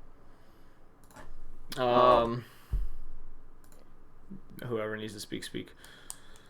Yeah. I got a 47, but I was gonna say I'm gonna use my turn now. So I saved Okay. it. Okay. The better question is, who wants 16 hit points right now? I will tell you that Sure, I'll Trinket take it. she is bleeding from her eyes, nose, and mouth. Okay, Trinket, you get 16 points. It is psychic damage, so like when you all got hit with this, you did begin to have nosebleeds and blood dripping from your ears and other orifices. Okay, and then I'll keep on using my bonus action over the fight to heal whoever needs it. Okay. Carol's going to use Stillness of Mind to All right. cancel out the frightened effect. You are no longer frightened. Is it dark out or is this daytime? It is daytime. This is midday. All right, It's- I'm gonna it's- fly over. It's dim right now. You could use your shadow step because it's dimly lit because of the cloud coverage overhead. I'm gonna fly as my movement, shadow step onto the thing's head, and I'm gonna plunge the dagger that I've been using to carve fish into its eye. Okay. I want to roll for hit.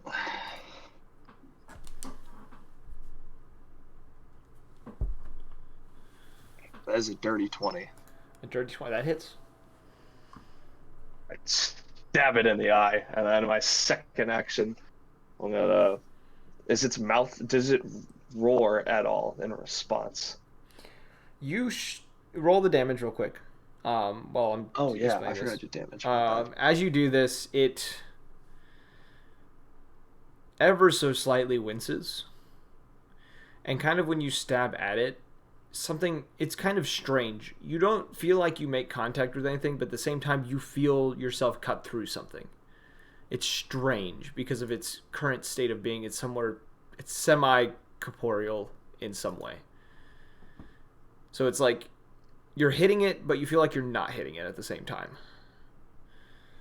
Interesting. I did 10 damage, by the way. 10 damage.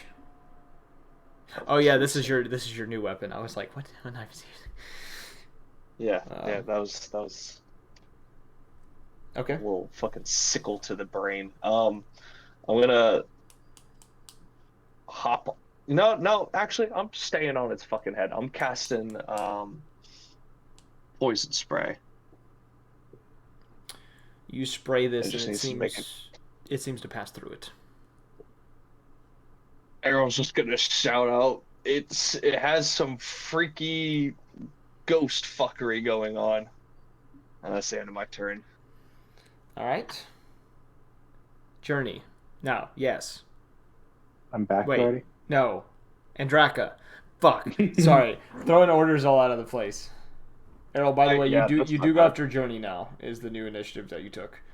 Oh, not before? Oh, I saved reaction. Does So that affect where I go? When you save a reaction, you just save the action. You don't save the full turn. It's easier if you would have just dropped initiative. I'm letting you drop initiative. I'm giving you this because this is probably Okay. better this way. Yeah, that will work. Andraka, though, it's your I'll be turn. right back.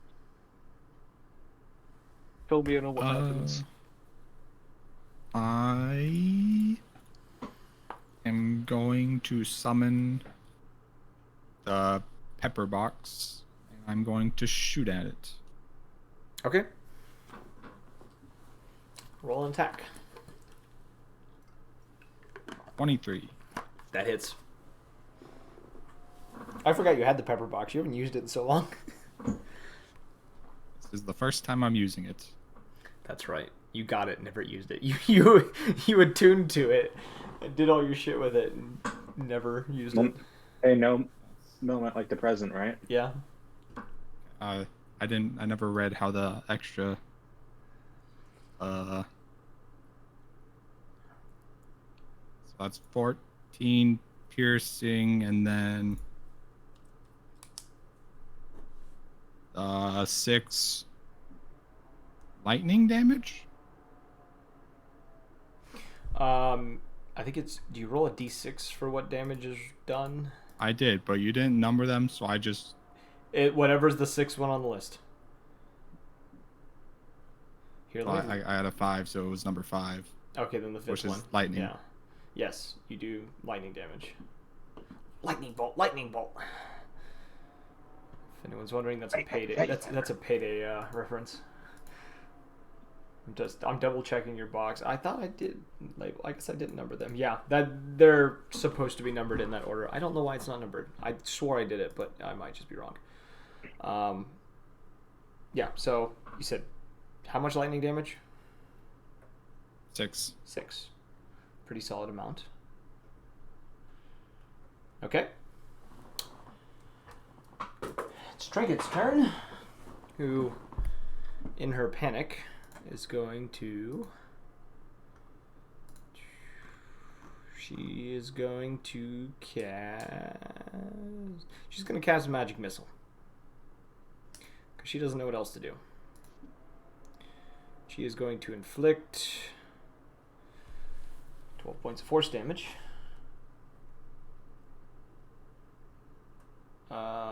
And then she's going to take an action to try to hide. Or her bonus action to hide.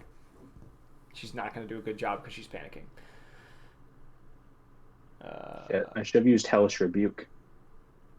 Is it 60-foot range? Yeah. Okay. It's Leo's turn.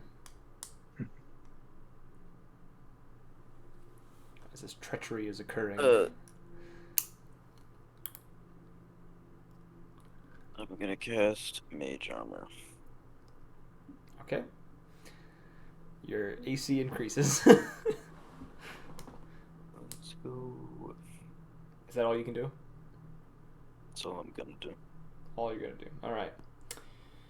Magnus is gonna keep driving the boat. We know this. It's back to the serpent's turn. You watch as it is going to lock eyes with Errol. And Errol, what's your AC? 20. You are going to take... I'm actually going to roll this because there's a chance I roll lower than what the average is. Well, that's a fat chance, isn't it? 16, 23, 30... You take 36 points of psychic damage. And Journey and Leo, you I have 11 notice... health. You notice beside each of you a almost semi-corporeal like set of jaws appear beside you and is going to attempt to bite each of you. Journey is going to get hit. Leo is some... Wait, what's your AC right now, Leo? 15, but can I cast Shield as a reaction? Well, it doesn't hit, so you don't need to cast shield. So Journey, you are going to take 12 points of necrotic damage, and I need you to roll a con save for me. Okay. 17. All right, you pass. You just take the damage. Okay. 12 points of damage. And it's going to get a Hellish Rebuke. Hellish Rebuke. All right. What does it need to roll against that? Dex 17. That is a fail. What's the damage? Morty. Well, let me roll. Sorry, I had... I need the dragon to, or the serpent to roll a strength saving throw as well. I'm using Gift of the Gem Dragon. Okay, here we are. It passes. It's going to take 13 damage. 13 points of fire damage? Yeah. Okay, I had to make sure. Hey, that makes my numbers now pretty. Yay! Happy It's to help. divisible by Serpents. it's divisible by So- 5 now. Yay! It's now Journey's turn. Well, yeah, it's now Journey's turn. Okay, I'm gonna do Oh my wait, bonus action. it takes damage. It takes. Oh, for what succeeding, is it? even with succeeding? Yeah, it takes half. What's the damage? It takes 5 damage. Is it force? Yes, force damage. Okay, I had to make sure. Awesome. Then I am going to use my orb and summon Boltian. Okay. Boltian appears, By the power of looking Grayskull. around, kind of confused, as he has not been summoned for some time and does not expect to be summoned onto a boat. Hey, boy. What a shitter. Quick question. Do you see a big snake, like right there, pointing at the serpent? He is going to turn in the direction. He does not see anything. No? He shakes his head and then kind of almost seems to cower away from something behind you, and as you turn and look, there's nothing there. Shoot. I'm sorry to bring you into this weird psychic serpent thing. Go to Magnus. He seems to be fine. He vanishes and reappears underneath the chair Magnus is sitting in. And then I'm going to cast Polymorph. Okay. On yourself? Oh. Yeah. Okay. What are you polymorph into? A sea serpent. A sea serpent. I need a stat block for that. um, let's see. What level of creature can you polymorph into? Let's see. Let's take a look. It has to be a beast. Yeah. Okay. What level of what is your level now? Actually, polymorph works on your level. Your level I'm level 13. But I'm level 12. in that. Wait, what you're casting it for Bard. What level Bard are you? You are I'm an level 11. 11 So you can Bard. become a level 11 creature because it works on that level. So I will give you something that is oceanic that you can turn into. All right, at the current challenge level, let us go to a bitter. You can become a giant shark. I like that. Okay. You dive into the water and become a giant shark. Awesome. And that would What be do my the end of- hit points look like now? You have 126 hit points as the giant shark. I'll take that. I'll send you a picture of what you can do. Okay. Thank you. Just to make this easy, because I looked it up for you. Here, we'll just drop it in the chat so that everyone can see what you can do. It's not much, but it's honest work. Yeah. It is now Andraka's turn. Okay, Am I I'm after gonna. Andraka?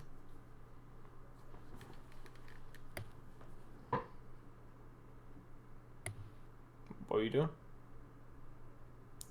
Who am I after? Oh, no, it's It Errol. wasn't- Sorry, it's Errol. You're right. My notes are fucking up because I had Errol on the top, but I forgot my arrow. There it is. Yes, Errol. You're on top of the serpent. You kick its ass.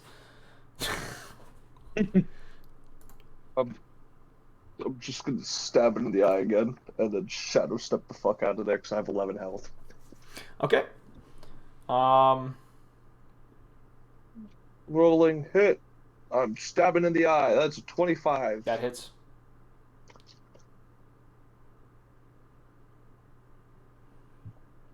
It takes 8 points of piercing, and I shadow step over to Leo and just say, "Help!" And then I use my bonus action to go into patient defense. Help. Okay. When I just have like blood coming out of my eyes and all of the other shit at this point. Yeah, you're just bleeding from all your orifices. Probably shitting out blood too. It's bad. Now it's Andraka's turn. And now I'm gonna shoot it. Fire that shot. 27. That hits. God damn, you rolling like crazy. You crazy, man. Shit. Oh, I forgot to Another fucking do something. Anyways, yes. another 14 piercing. And 12 lightning.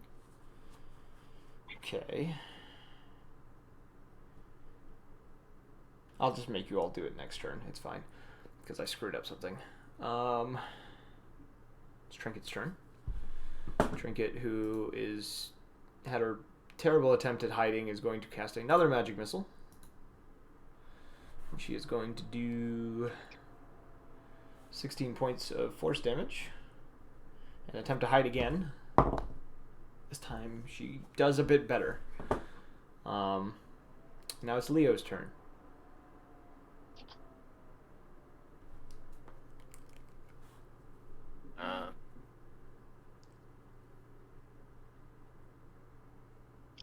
Let's see. I'll cast Cure Wounds on Errol at the 5th level. Okay, roll that health. 25. Errol, you have 25 more health. And I'm gonna cast on myself as well. Okay. Go, I'm slightly less dead. Okay, so It's now that I'm great. remembering things because I'm having brain clots, Magnus, roll me a wisdom saving throw on this turn.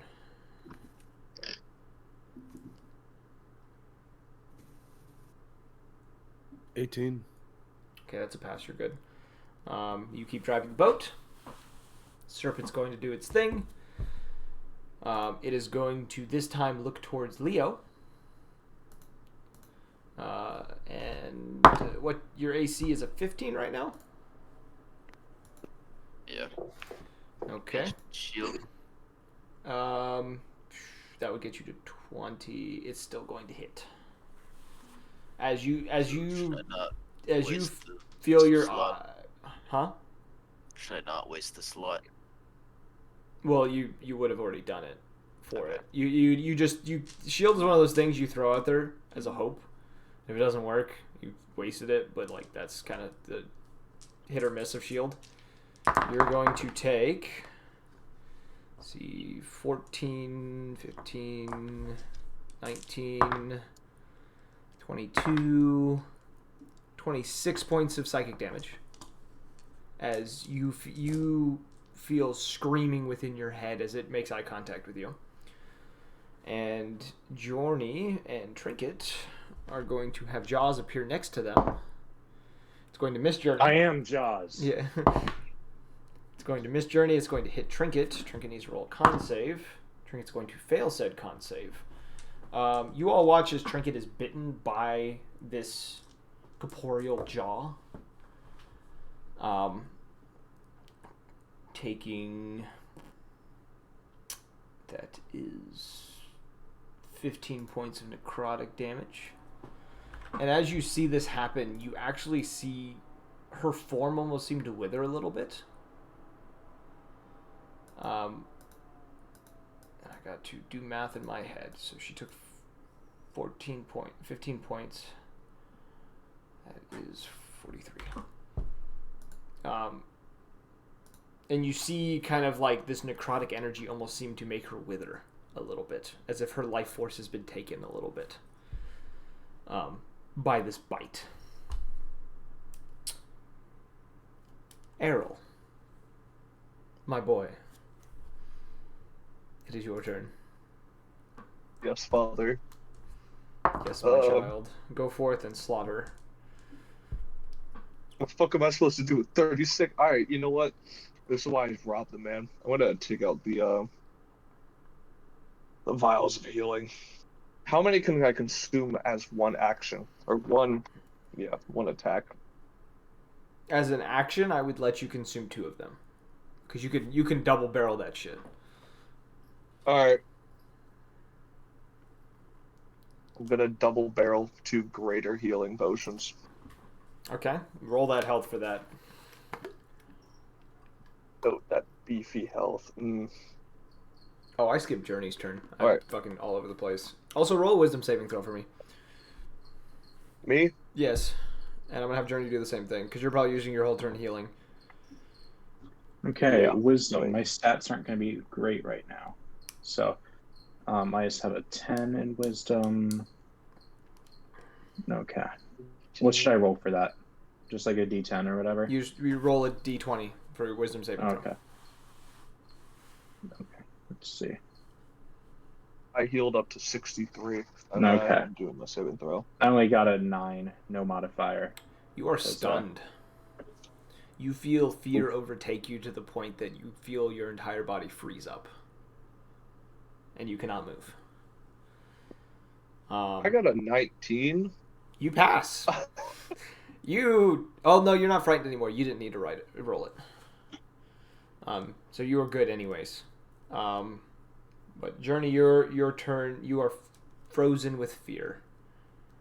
Okay. For my bonus action, I'm using patient defense again. Okay. And Draka, roll me a wisdom saving throw.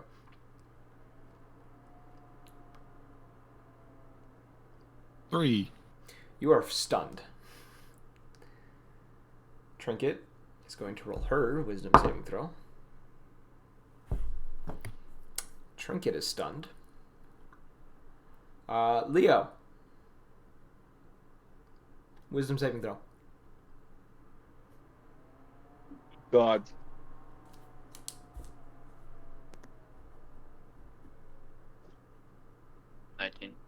You pass. You can do your turn as normal. You and I are the only ones awake. Everyone else is awake. They just can't move due to fear. Oh, fuck yeah. Leo, you got heat metal by any chance? Yeah, fireball. You can cast Fireball. Want to cast it? Is it my turn? Yeah, it's your turn. Fireball it is. Roll the damage for it, and what is the DC? Dex 18. Okay, roll that damage. 42. That is a spicy meatball. That is a beefy fireball. What level did you cast that at? 6. That's why it's beefy. That's why it's very beefy. Yeah. That had the power of the sun behind it. Good God. That was a solid attack. How bloody is this dickhead? So it doesn't look like it bleeds. It does. Its form almost seems to flicker though, ever so slightly. Almost like it's like the equivalent of having like bad TV reception, where it's like the channel kind of flickers ever so slightly. It's like you're losing your ability to see it, and it just kind of flickers, and like its form doesn't seem to stay apparated as well as it was before. And I asked Dalgamane what he would recommend. Because it seems like my physical attacks don't do much. There is a pause as you see the tattoo on your hand shift to get a better look at this entity. And he simply Could use says, vampiric touch. he simply says, this creature seems to be able to resist many types of attacks, as well as simply ignore others. I would recommend continuing what you are doing, as I do not think any of these spells I've given you will help.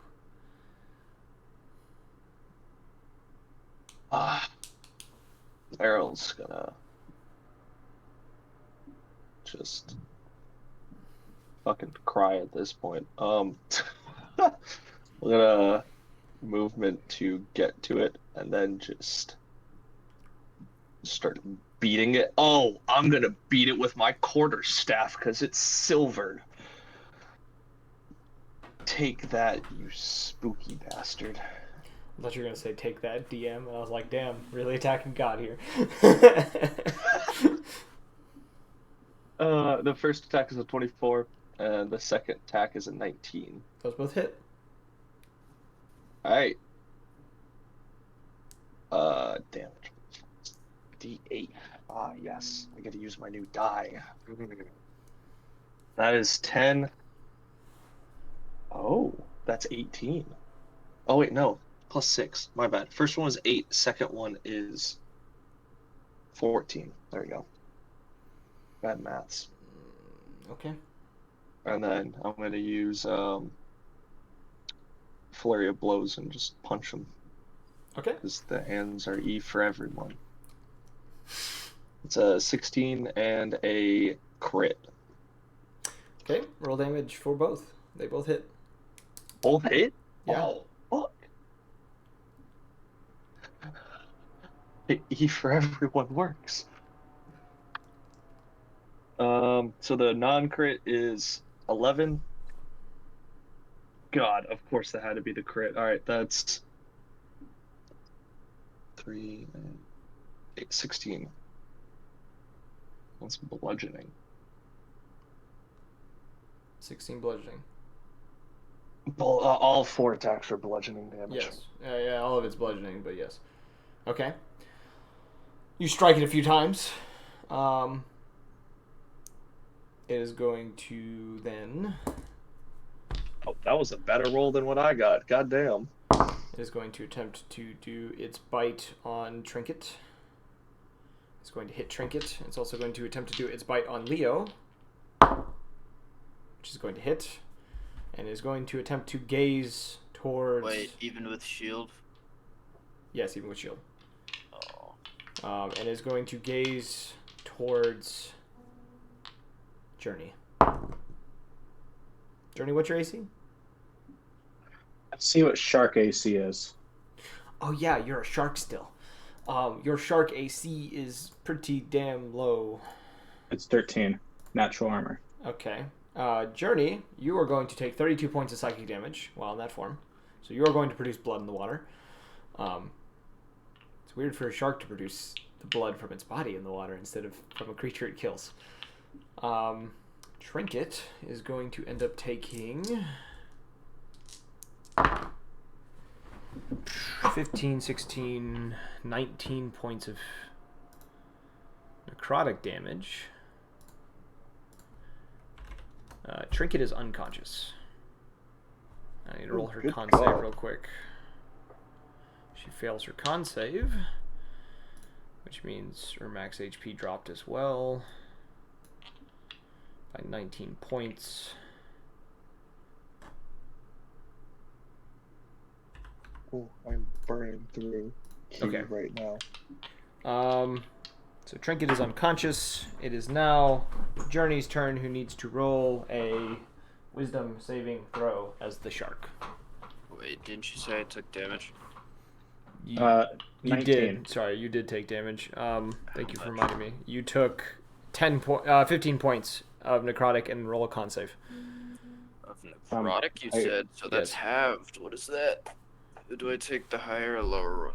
I take the lower half. Is what the roll we've been using. You said con save. Yes.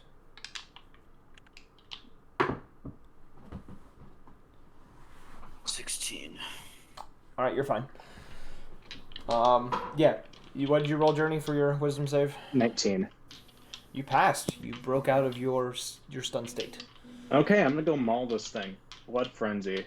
I have advantage on melee attack rolls because it doesn't have all its hit points. Yes. So let's see. Just probably like what, roll a 20 to hit or whatever. Roll 2 d20s and whatever hits.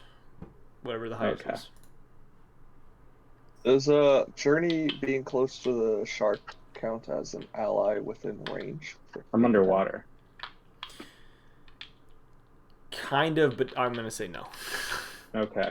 So So that would have been a 10. Would have been your highest plus whatever the 10 shark's attack plus- modifier. plus 9. some 9, so 19. That hits. Okay, Yeah, so I that- need to roll 3d10. Yes. Roll 3d10 attack plus your plus 6. And then plus 6, yeah. Beefy damage. Oh. Sharks are mean. You do not want to fuck with a giant shark. It's only 12 damage, but You still don't want to fuck with a giant shark. Still don't want to fuck with the predator of the sea. Yes. Okay, so 12 damage. Okay, so you bite it. It kind of glances down towards you as you are tearing at its corporeal flesh.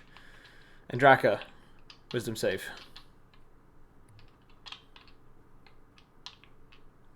16. That is a pass. You passed. You are not stunned. You can continue your turn as normal. Great. Oh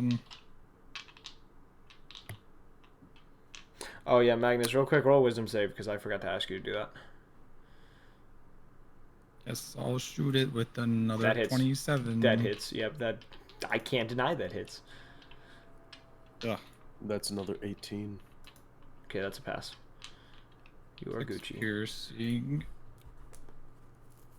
And 8 fire. Okay. And I'm gonna quicken spell and shoot it with the fireball. Okay. Where on its, not near its head, right? No, I'll go low enough so that it doesn't. Yeah, this thing's like 30 feet in the air. You could easily get in the middle of it without hurting anyone. Yes. 35 damage. Let's just roll the dex save. What is the saving throw it needs to make? 16. Okay. No. Okay, no. It's okay. It is flickering extremely intensely at the moment. Its form struggling to stay in existence. I'm going to roll a saving throw for Trinket.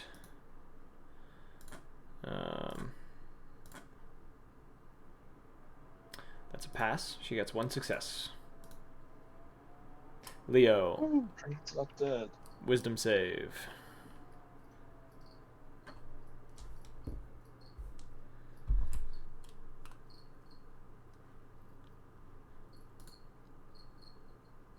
Seven. 7? You are stunned. You feel an overwhelming fear take over you and you freeze up on the spot.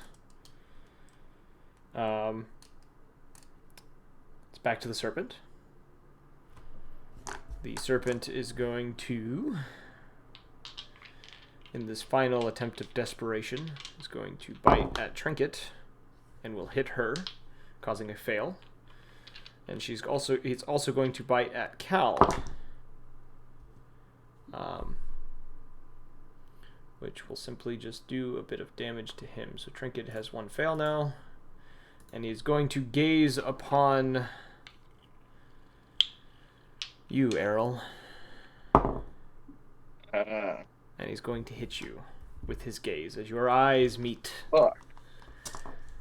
As if it was meant to be. I'm telling him fuck off by thinking it. So you're going to take 16 points of psychic.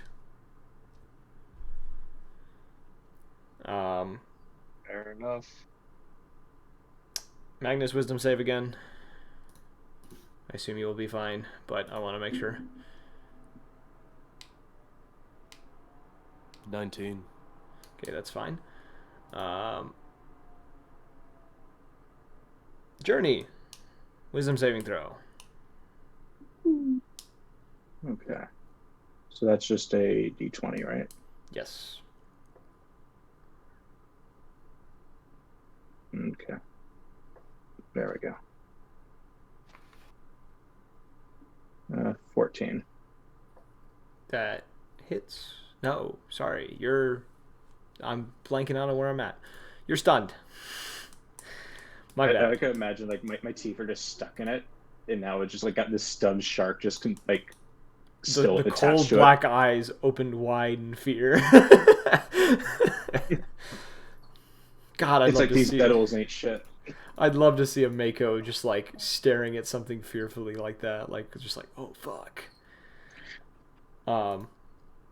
Okay, you are stunned. It is now Errol's turn. You don't need to roll this. You can attack. Alright. 30, 20, and a 22 with quarterstaff. Slapping its head. Roll the damage. I assume. That does. Yeah. Let me get my die. Alright. 7, 8. 13. Okay. That's just 7.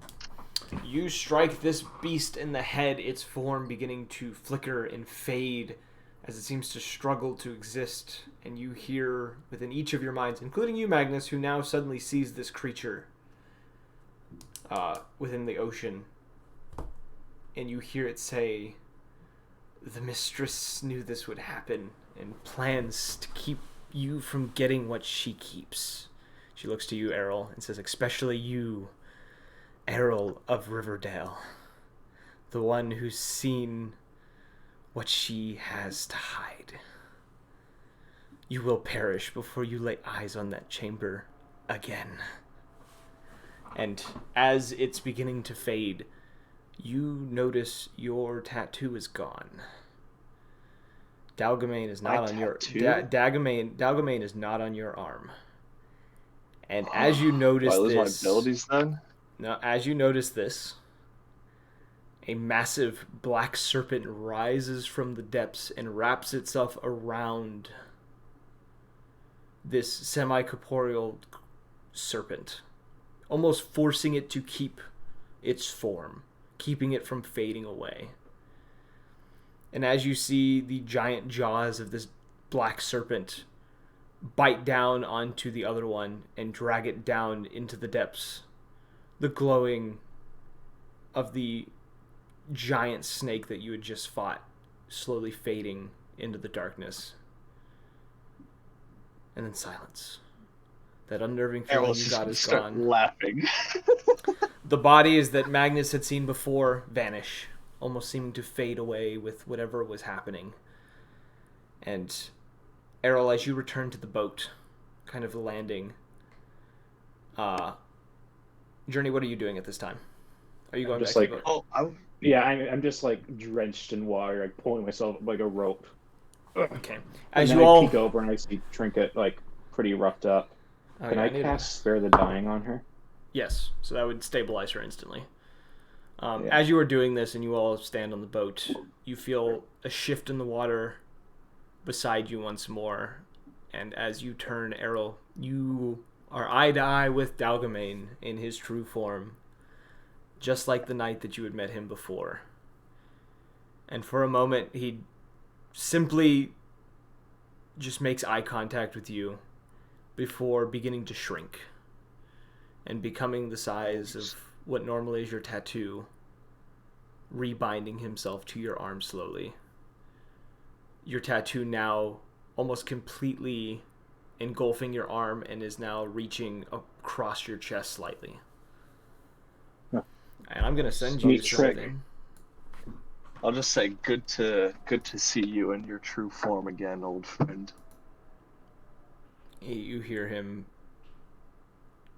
kind of, it's almost a cackle, and you hear him just say, "I was hoping for something like this to occur." And with that, I just sent you your new perk that you're getting from him.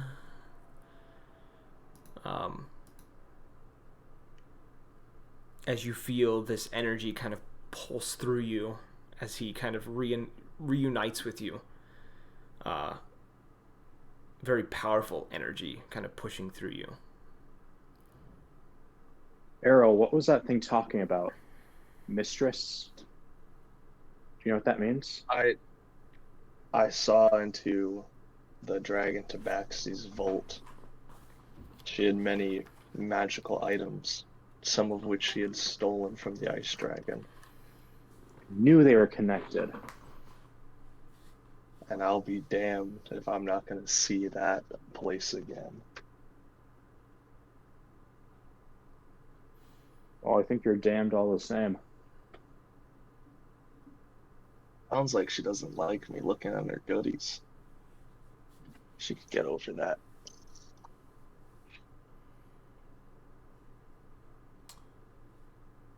As you guys guys kind of recuperate. I assume you're going to heal Trinket. Yeah, I'm gonna cast Cure Wounds at the 6th level on her. Okay. So she will heal 33. 33 hit points. Okay. You feel the spell connect, as it should. However, you do notice that she doesn't seem to fully recover. Whatever these bites that are on her almost seem to fester slightly as you do this, almost seeming to prevent her from healing entirely. Not again. If you want to roll an Arcana check, you can tell what happened to her. Sure. I will allow this. I only got an 11. This isn't a hard thing to identify. She is experiencing currently a drained life force. Was that permanent? You would know it's a temporary thing, and you believe that it's cured with long rest. Well, we got Trinket. Say, I prescribe some long rest. She kind of nods, kind of looking at the wounds of the bite marks that she has, and almost looking a little sickly because of them. But she seems to be good enough to be on her feet. And as you guys I'll help her up. Yep. As you guys recoil from this battle and proceed along the way, patching any wounds and injuries that you had, another night falls on you. The clouds dissipating not long after defeating this serpent of sorts. Long rest time? Yes, you all can take a long rest. And Errol, you can feel that Dalgamain is very pleased at the moment by what has occurred. Could I ask him before I take my long rest, what makes you so excited about that serpent? It was the power that he was made of. He was a part of that reptilian feline. Does that mean you've stolen a bit of her power? I've gotten a taste of her soul. And I must say... As our contract... Oh. He says, I must say, I want the rest of it. I'll take you up on that. She stole my kill. I don't take kindly to that. And you sense that he is in full agreement with you. Are there any souls other than hers in particular that you need? Not at the moment. But what about the Wendigo? Its soul lacks what I want.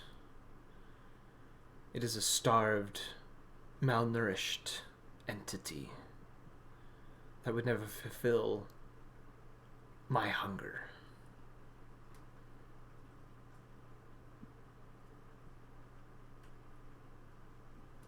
Once we land, I'll stop by a guild or some form of law enforcement group and see if they have any wanted criminals on their list.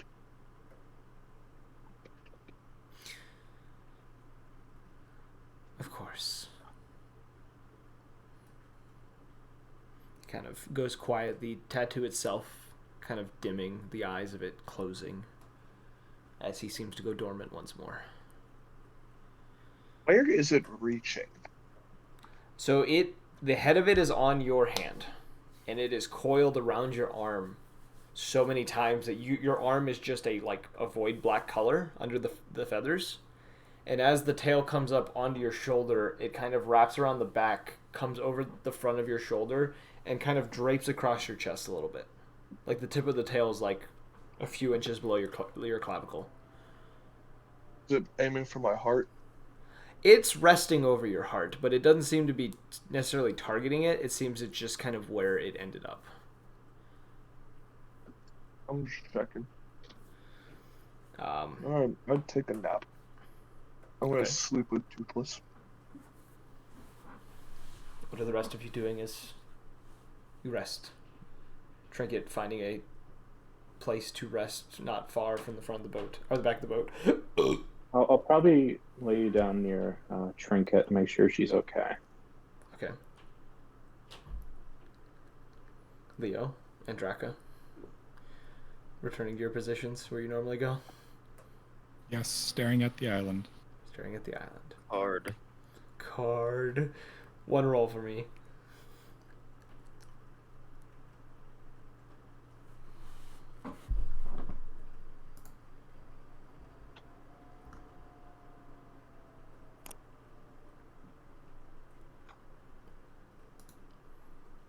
What'd you roll? Still.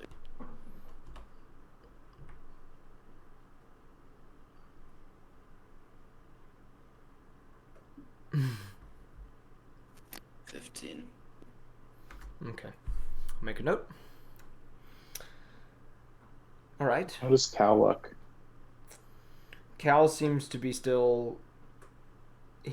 After the fight ended, his fever seemed to fade after you checked on him. But he didn't seem to wake up immediately. He just seems a little more relaxed than he was before. And as the next day approaches and comes, you all doing your normal shifts and everything else. Actually, with it would be the next 2 days. After about the next 2 days of travel, Cal does finally stir, seeming to wake up, kind of rubbing his head and mumbling under his breath, clearly a bit groggy and suffering from some sort of headache of some sort. But he is awake and alive. I would have been trying to train Toothless with some commands as well Okay. over those 2 days. I wasn't fishing. I'm just gonna go over to Cal and just be like, "You missed a lot. How you doing, bud?" I just... my head hurts. I'm not entirely sure what happened. Well, you kind of went into a trance, carved a bunch of things into the boat, started muttering tick tock, tick tock. Your cards went all crazy, saying something like the end is nigh, standard stuff, and then you passed out. What? We also had an embassy or an ambassador from the Dragon Tabaxi trying to kill us. I'm gonna roll something real quick to see how well he takes all this. Okay. He seems a bit dumbfounded, kind of open-jawed, staring at both of you, just like trying to say something, but he can't seem to get the words out. Almost as if he's in like a form of shock. Sits there for a few Don't worry moments. though. Oh, what are you gonna say to him?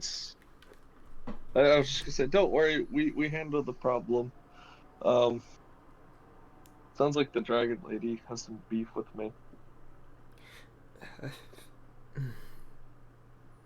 He finally kind of like calms himself down and kind of takes a deep breath. I'll offer him some fish. It turned into a shark, so that was fun. He accepts the fish. Girl. And slowly begins kind of eating it. And he looks around at the space around him and he notices the carvings, kind of pausing for a moment and sliding his hand across many of the carvings, as well as retrieving his knife that has been sitting there, just stuck into the wood, and kind of pocketing it. And as he kind of looks over the carvings he made, and almost seems to be muttering under his breath, not in the same way he was before, but like kind of compiling his own thoughts. He kind of shakes his head a little bit and just says,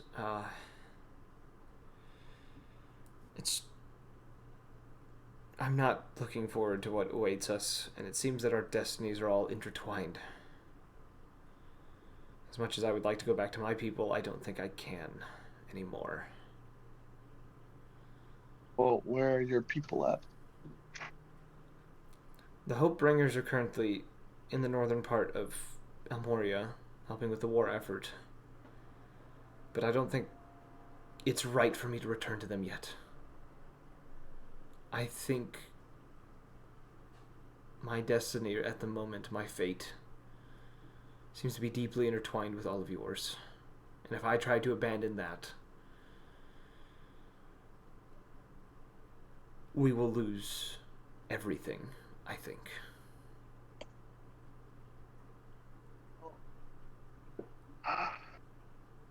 Hopefully, we don't run into any more of her minions on our way to, was it Normandy? We're almost there by this point, right? How long have we been Anyone know? traveling? Magnus?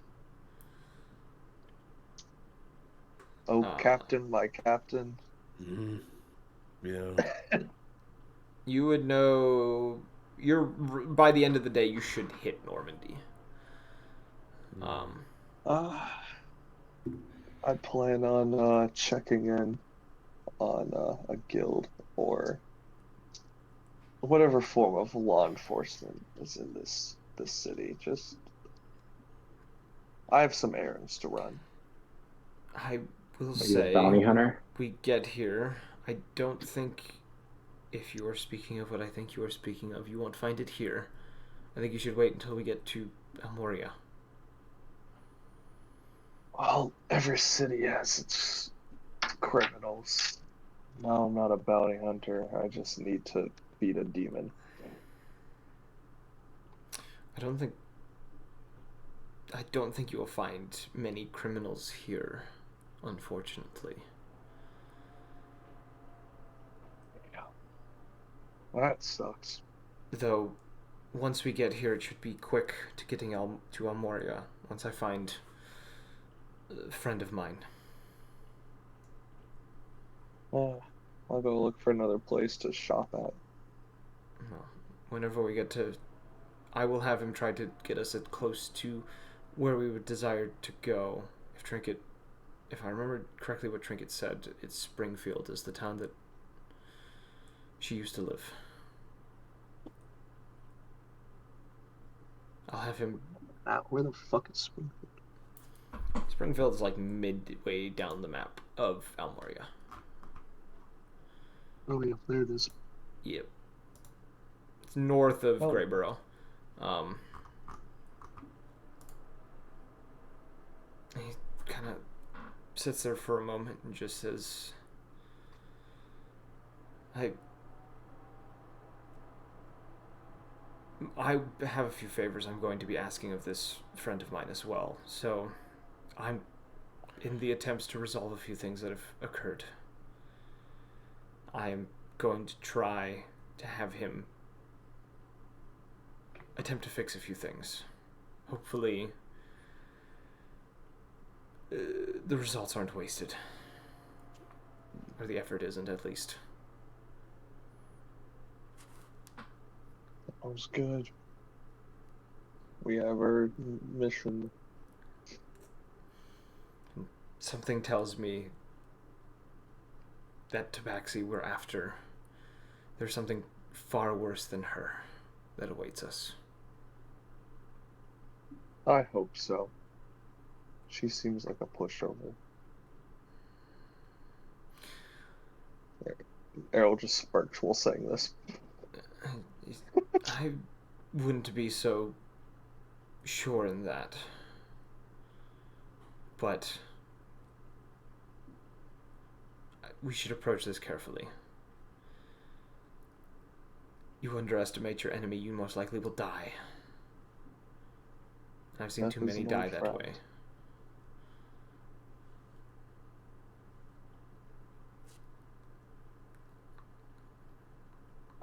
Maybe there's more demons or deities to make contacts with. That may not be the best way to go about this either, but... Well, things are getting complicated, so... If you feel that's your best option, pursue it as you feel the need. Wonder if there's any embodiments of the 7 deadly sins in this world.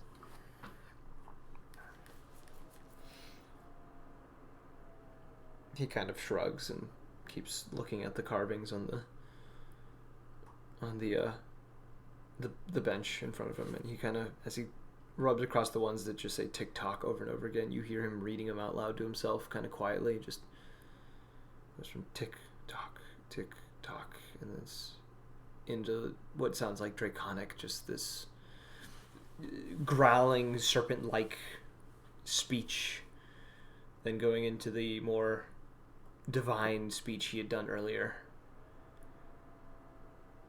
He pauses and kind of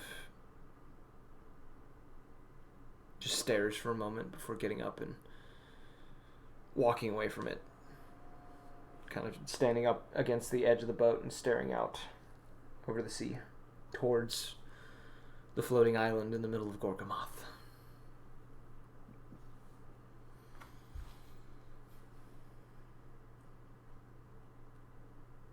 Is there anything else any of you would like to do for the rest of this day?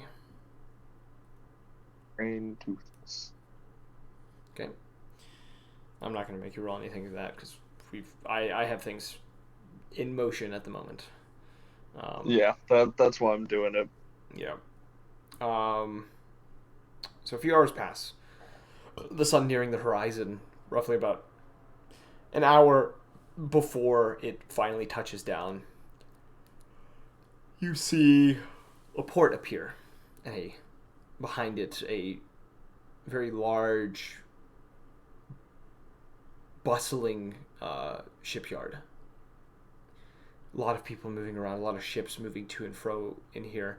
As you guys approach, another vessel kind of begins to come towards you, and you see several individuals holding wands and arcane staffs and stuff aboard it, kind of looking over each of you.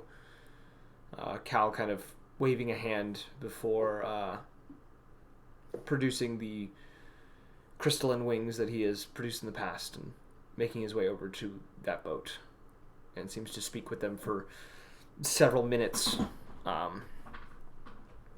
as you guys approach the port.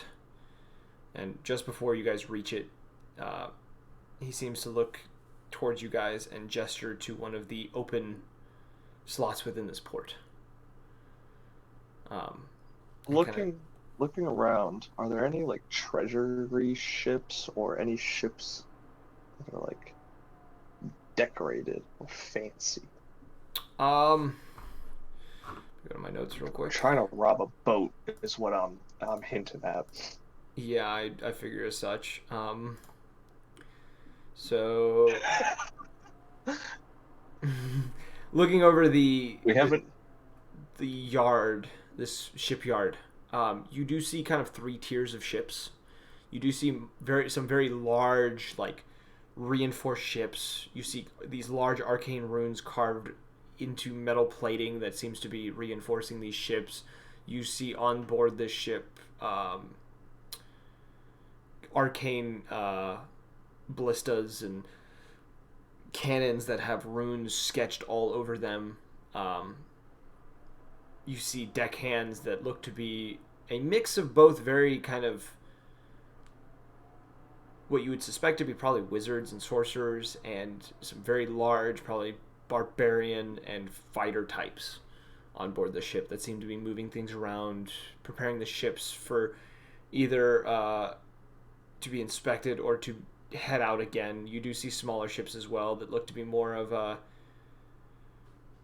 merchant ships that seem to be bringing boxes on and off of different ships of these kind of mid-tier. They also look reinforced heavily. Large number of crewmen on board these ships, and then a few smaller ships. Don't seem to be decked out with the runes like the other ones, but do seem to have their own arcane protection via cannons and ballistas. And crews are a bit lesser. Usually looks to consist of probably one or two magic casters of some sort, as they seem to be either carrying a staff or holding a wand in hand as they speak with people.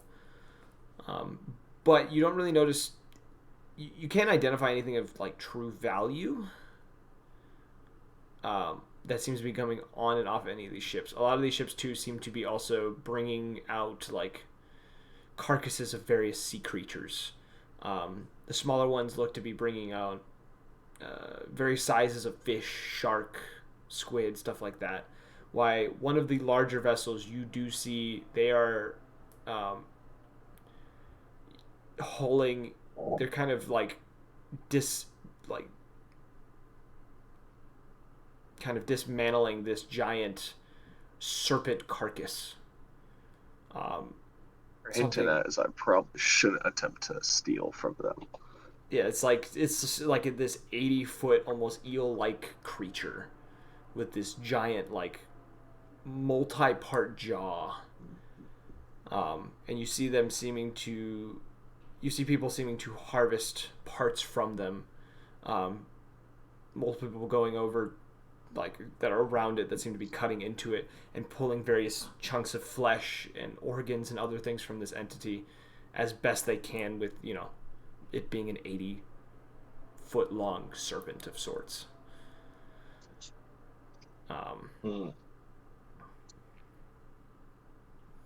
But as you all kind of land and kind of tie off to this port,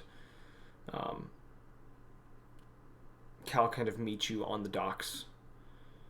The men that had been on the other craft or whatever, seeming to pass him, a couple of them kind of giving odd glances towards Magnus in particular, before walking on and heading into the shipyard.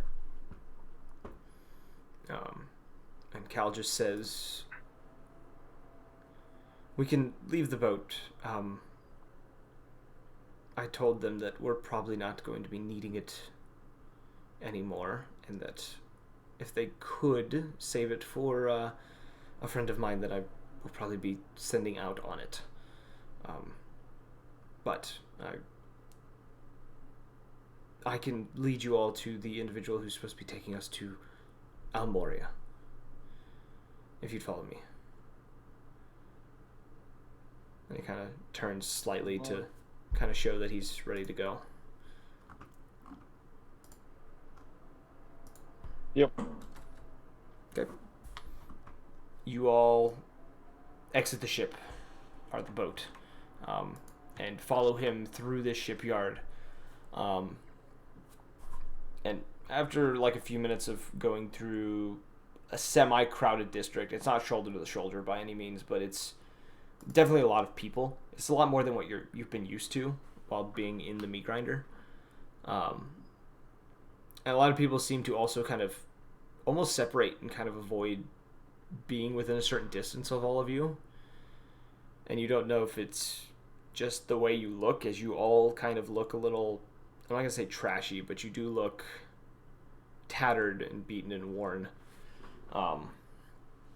And you don't exactly blend into this place, as many of the people are dressed, they have the very nice kind of sailor's attire, or are dressed very respectably, nice suits, or and various trinkets like on their person, stuff like that. I'm gonna step into an alley and use my costume kit to look a little nicer. Okay. Am I able to get, while we're walking, how close am I able to get to someone? Are you trying to pickpocket someone? Possibly. If you'd like to do that, roll a sleight of hand check.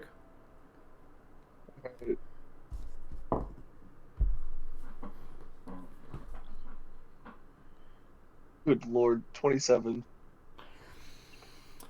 Along the walk, you're able to snag a few items here and there.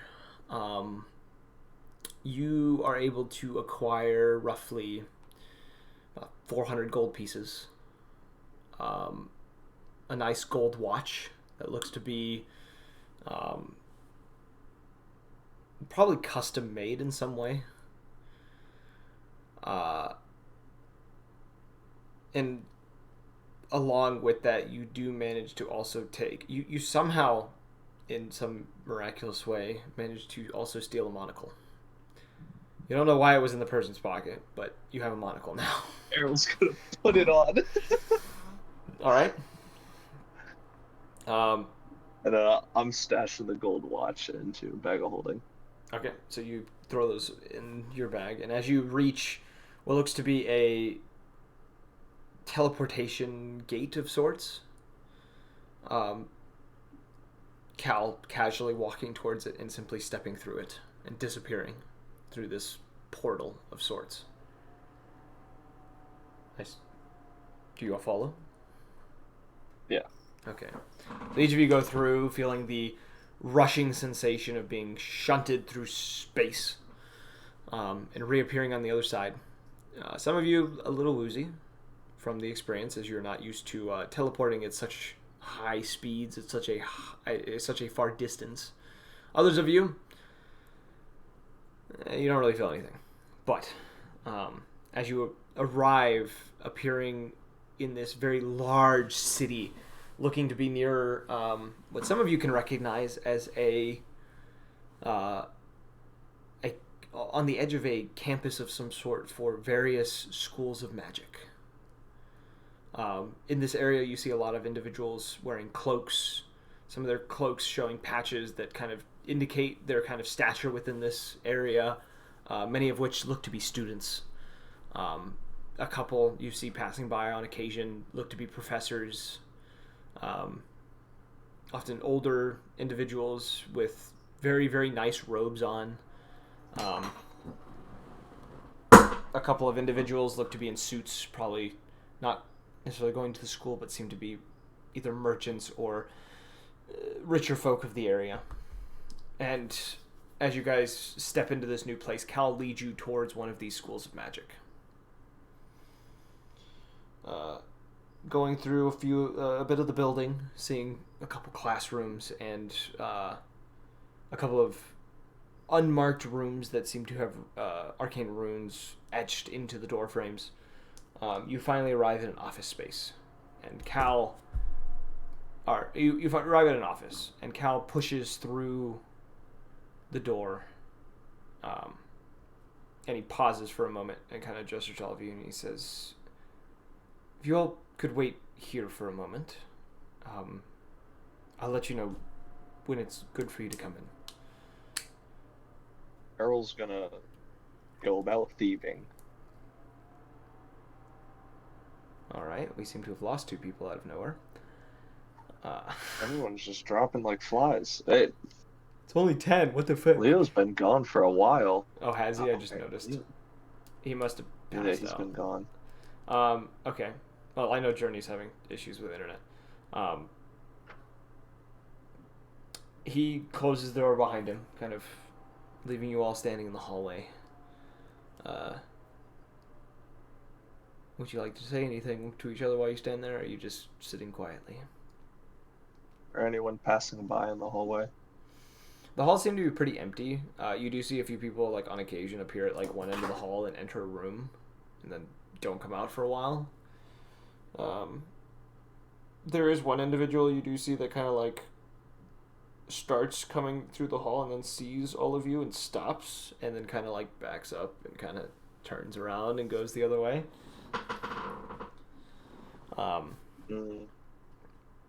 But several minutes pass before you hear the door creak open, and as it does, you see Cal kind of step out with a elven man by his side. This individual, let me find the thing for him specifically. This is the first elf we've met in this entire campaign. No, you've met an elf. You've had to have met an elf. I swear you've met an elf somewhere. You met an elf. What's his fucking name? Caslow. From Rapture. There were elves in that town. You met a few elves. Okay. Yeah, you...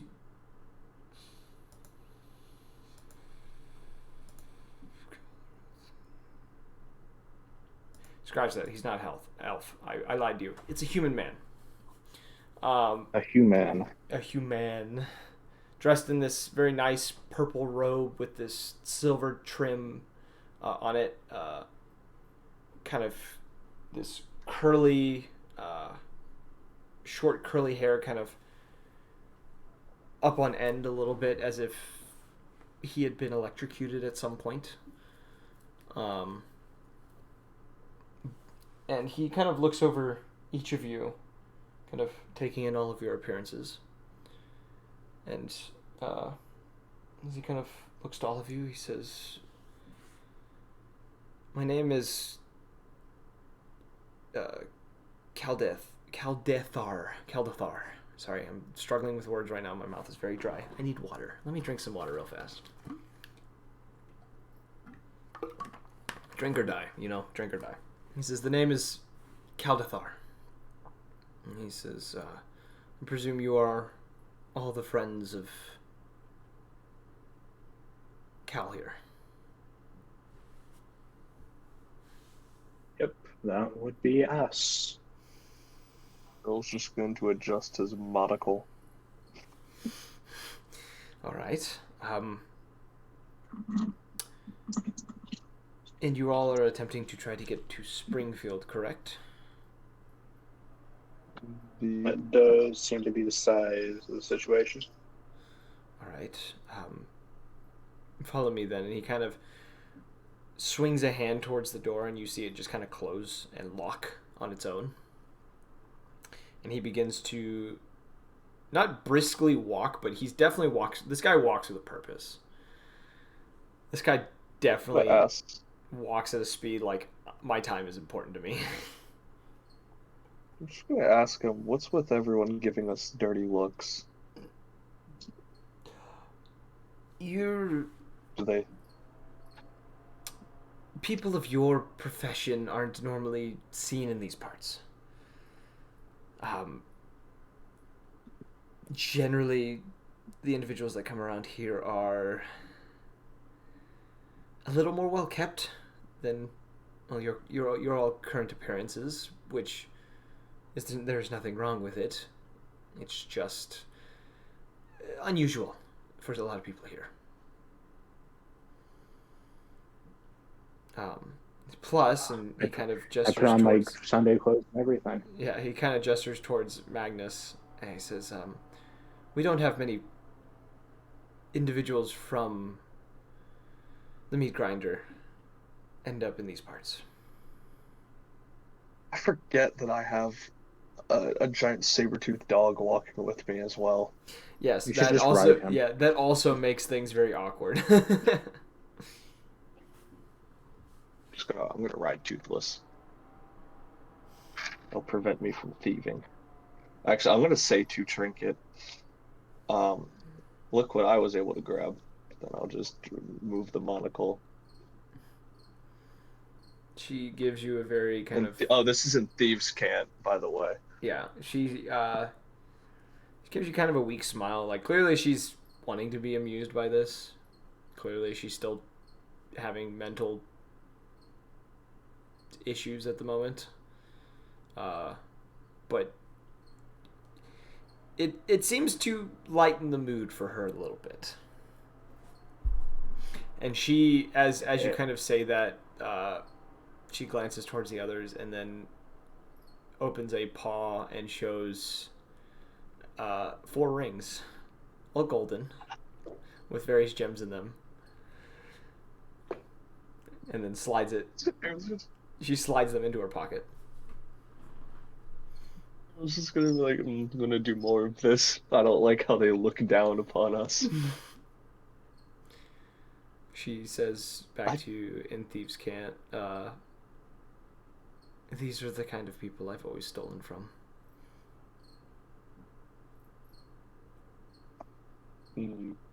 We'll have some fun. Hopefully, when this is all said and done, I can go back to what I used to do. That would be nice. I don't think there's anything waiting for me in Riverdale. She nods a little bit and kind of falls quiet again. As you all keep pushing through these corridors, you finally reach a... He leads you into the kind of a large chamber of sorts. Carvings within the floors and the walls look to be arcane in nature. And as you enter this room, he goes over to a very kind of a large chest off to the side and opens it and begins digging through it, pulling out a stick of chalk from it. And begins to go to the center of this kind of these arcane circles in the middle and begins sketching a rune of some sort in the middle. And as he's doing this, he glances up to all of you and he says, I would recommend gathering around when I finish this little spell. You'll only have a small window to jump through. And as he kind of wraps it up, a portal opens above the runes as they begin to burn and disappear. And he gestures towards it and says, in you go. Jump in with Toothless. Okay, the two of you jump in. Trinket following suit. Going Leo, in. yeah, Leo jumps in. All of you jump in one by one. The Cal is the last to pop through. And you all find yourselves standing in the center of Springfield. And Like the town? this town, Springfield. Yes. And as you all kind of look around for a moment, Trinket seems to fixate herself onto one building that is roughly 100 feet from all of you. Looks to be a small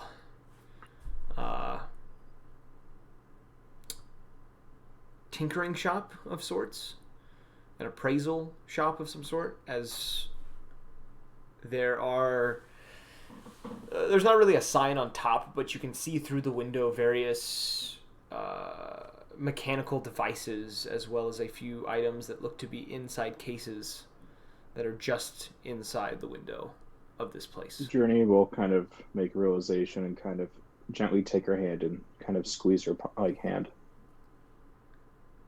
Are there people walking around? There are a lot of people. You appeared, and people were like, everyone kind of stopped around this place. It was a slightly busy market. Like, it's the end of the day, the sun is setting, so like people are like going to the brothel to get dinner or doing last minute shopping for like the rest of the day to like prepare for the next day, things of that nature. What does a 25 of sleight of hand get me? As soon as I pop out this portal. You get 5 gold pieces. This place not going to have as much money as the previous place. Journey will ask Trinket if she needs to do this alone.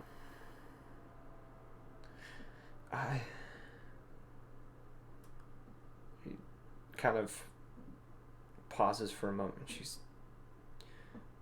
I probably should. I'm always here for you. If you want me to go with you. She nods and kind of begins walking towards the building. Not exactly grabbing your hand, but if you allow it, slipping out and making her way towards the building slowly. I kind of tentatively follow. She reaches the door. Pausing for a moment, she stares at the handle. Takes a hold of it and twists it, finding it to be locked. Pauses for a moment and reaches into a pocket, pulling out a very small key, sliding it into the lock. The door popping slightly as the lock undoes and opens it slowly. I think it's the first time I've ever seen you properly unlock a door. She kind of glances towards you and just says, "It's the only door that I refuse to pick." She slowly makes her way inside, very quietly moving across the interior space. Are the rest of you waiting outside? Mm-hmm. Well, actually, I'm looking around for guild or form of For some reason, I'm picturing leasing. the little kid from Wild Thornberry is his stance. I'm picturing Errol in that stance. Kind of arms out, fingers ready to grab anything nearby. Almost in the goblin stance. Oh yeah. Oh In yeah. goblin mode. I am in thieving mode as well as time to kill some fuckers. Yes. Blood for the blood gods, soul for Dalgamane. Journey, what are you doing? Are you going in after her? I will follow if she allows me. She doesn't try to stop you. She simply just keeps moving as if you're not there. Okay. Then I'll follow. Okay. She makes her way into the space, kind of moving across, pausing for a moment next to a drawing of her, staring at it for a moment and pushing her way past it through another doorway leading to the back. You can see her pause just inside, a small candlelight flickering within the space. And there's a moment of silence before you hear her slowly mutter the word, "Mom." And she moves forward, kind of losing your sight, and you can hear another person within the room, another female voice. Their words a bit hard to understand from where you're at due to the mixture of tears and speaking. But you do know that she is in there probably with her mother, as you can tell. I'll stay outside the room, but kind of close to the door frame. Okay. While you are listening to this, Errol, perception check to find a guild. It's not going to be hard in this town, but I want you to roll anyways. You mean my passive of 28 can't let You me know what? spot That one? works. That Either way, works. I got a 30. It doesn't matter. You see a guild. You see an adventurers guild, which are often the ones that give you bounties. Going there, you do see kind of going through the various. You find a posting outside of it. There are 2 posts you see at the moment. You see what looks to be a black dragon that seems to be worth 100k. I want to say, give me a moment, let me find the official thing. Yes, 100k bounty on his head. A dragon by the name of Larabel Yogg. I'm putting this to my notes. Give me a second. Based on what is said, he is a very, very old black dragon who's been causing issues in Almoria for some time. A very long time. Since the Calamity time. Like, he's been around for almost 1,000 years. Hold up, you said his name was what? Larabel Yogg. I can send you the name. Black Dragon. It's going to be Okay. a picture of the name because fucking OneNote is stupid. Oh no, it's not a picture of the name. What? It actually posted a word. Anyways. The other posting is for what is known as, they're calling it the Black Paladin. And you see a picture of a Interesting. individual in black armor. And within this rough sketch of the individual, this very crude,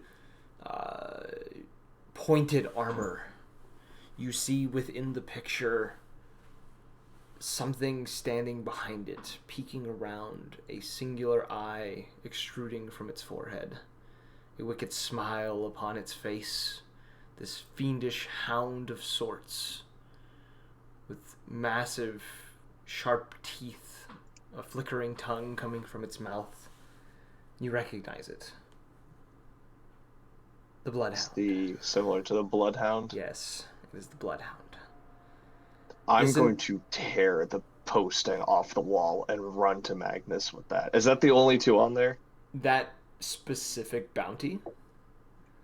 Yes. Uh, Or just the bounty wall? no, I'm telling you, that specific bounty, there isn't a price for Yeah. it, which you probably don't care. It simply says, bring to the king and you will be paid handsomely. I'm tearing it. I'm like there's a sudden urge to go run to Magnus and show him, but I'm gonna check inside to see if there's anything else. Also on this board, I will say, you do notice a posting. It seems to be a kind of news of a group you see in there by the name of... There's a couple of different names that come up in these postings of like news, and some of them look a little old. You see one of a giant from Sarthstag being slain by a group that was calling themselves the Disco Inferno. You see another posting about a group that had slain a Sarthstagian red dragon on the battlefields of western Almoria across the mountain range near the town of Stone Farm, who called themselves at the time Doug's Cavalry.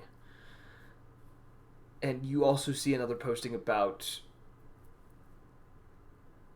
once again the Doug's Cavalry aiding the town of Waddell with an unknown entity that people were calling the Tempest.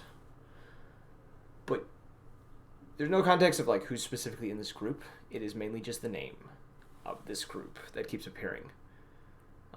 You said it was a town. Were they aiding the Tempest or fighting the They Tempest? defeated the Tempest within Waddell and aided the town in defeating him, and are now looking for the missing individuals from this town that are believed to have been taken by this Tempest.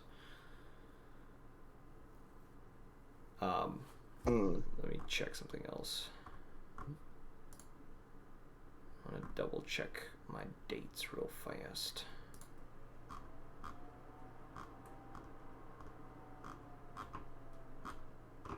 What the fuck happened to my dates? Oh, there they go. Okay.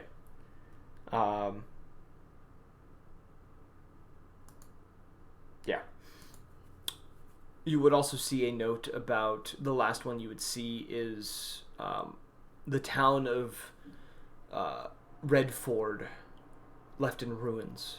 The people retreating towards the city of Greyborough, being accompanied by the party known as Doug's Cavalry.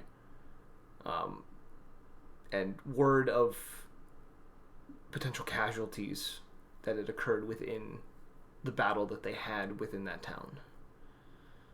But it didn't specify anything about who or what these casualties were caused by and who was lost. But that's all you kind of see on this board.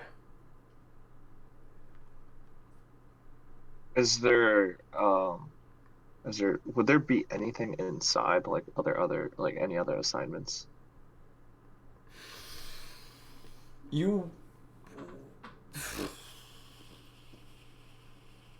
wouldn't know that specifically. You didn't partake in a lot of adventurers guilds in your time, so you wouldn't know if they had stuff inside. You do know of bounty boards. You've used plenty of bounty boards in the past, trying to make quick money in the Outlands when you were spending time out there. You used a lot of bounty boards, but you never truly went into guilds that possibly may have more stuff in them, so you wouldn't know.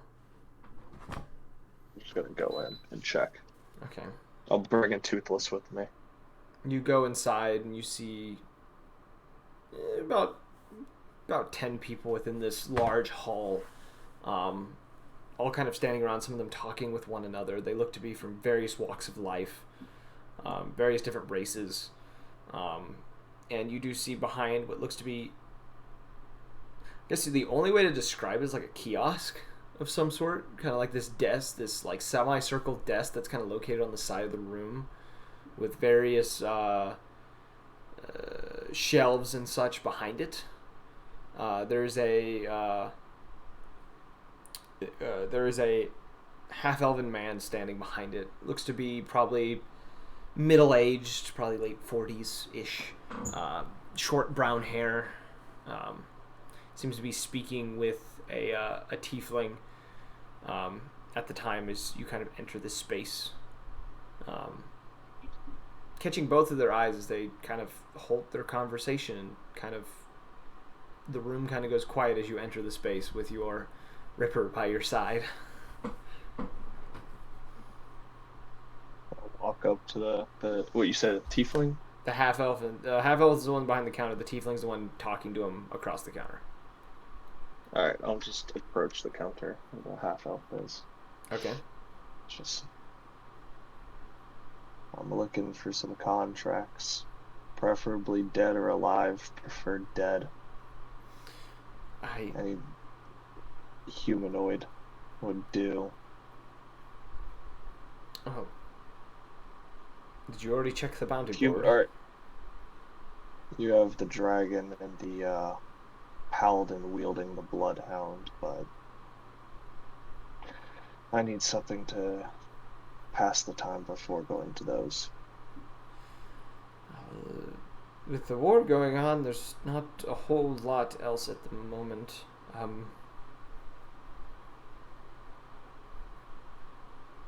You know of any dangerous criminals in the area? Not around here. They usually tend to avoid us, considering we're protected by most of the adventurers that come through. You might be able to find something down in Greyborough, or if you were to make your way across the range, you could potentially aid soldiers that way. You got any crime syndicates then? Or I'm assuming the adventurers keep them at bay.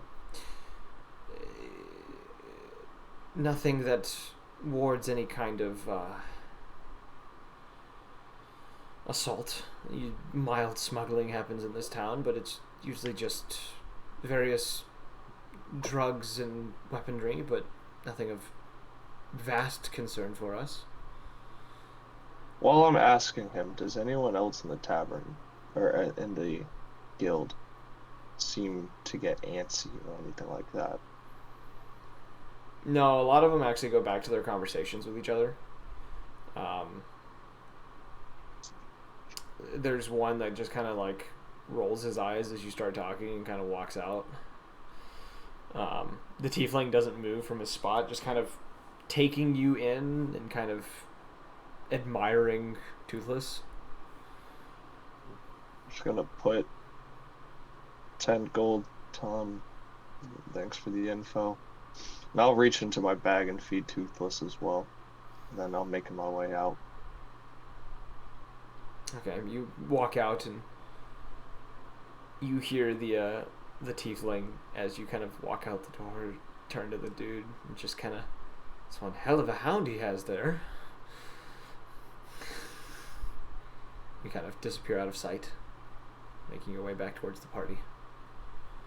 Fucking Toothless is like twice, 3 times my size. Yeah, he could eat you whole without any issue. Yeah, I'll go back to the group. Actually, mainly I'll go back to Magnus, and I'll tap him with the bow staff because I can't physically tap him. And I'll hold up the Black Paladin wanted poster so you can see it, Magnus. I go, you recognize the little critter behind him? Yeah. We found our man.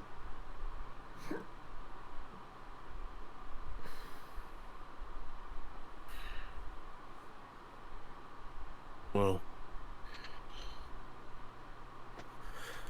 at least we know a little bit more.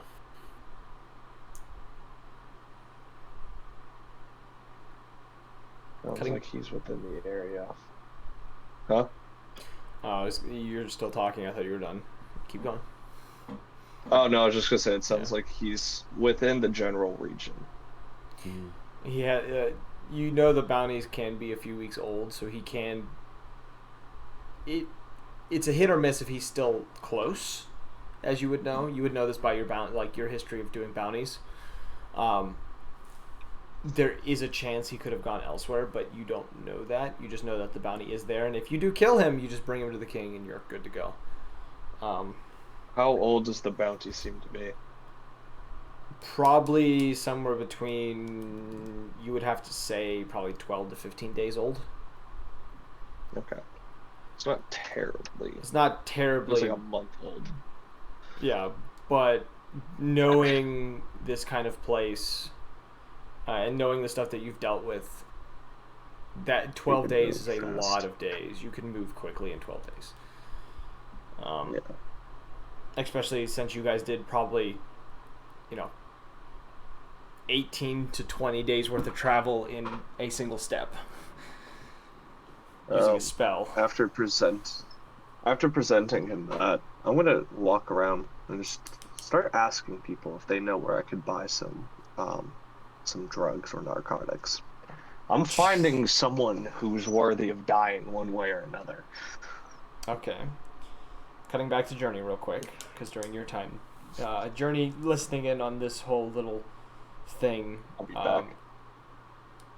you kind of you hear them for quite some time, just tears and mumbles and other things. Difficult to understand kind of any of what's coming out of it. Oh my. And after a while you finally hear, kind of once they seem to have settled down, you hear them start talking, specifically about Trinket's father. And Trinket relays the information that she learned, and her mother almost seems to confirm it.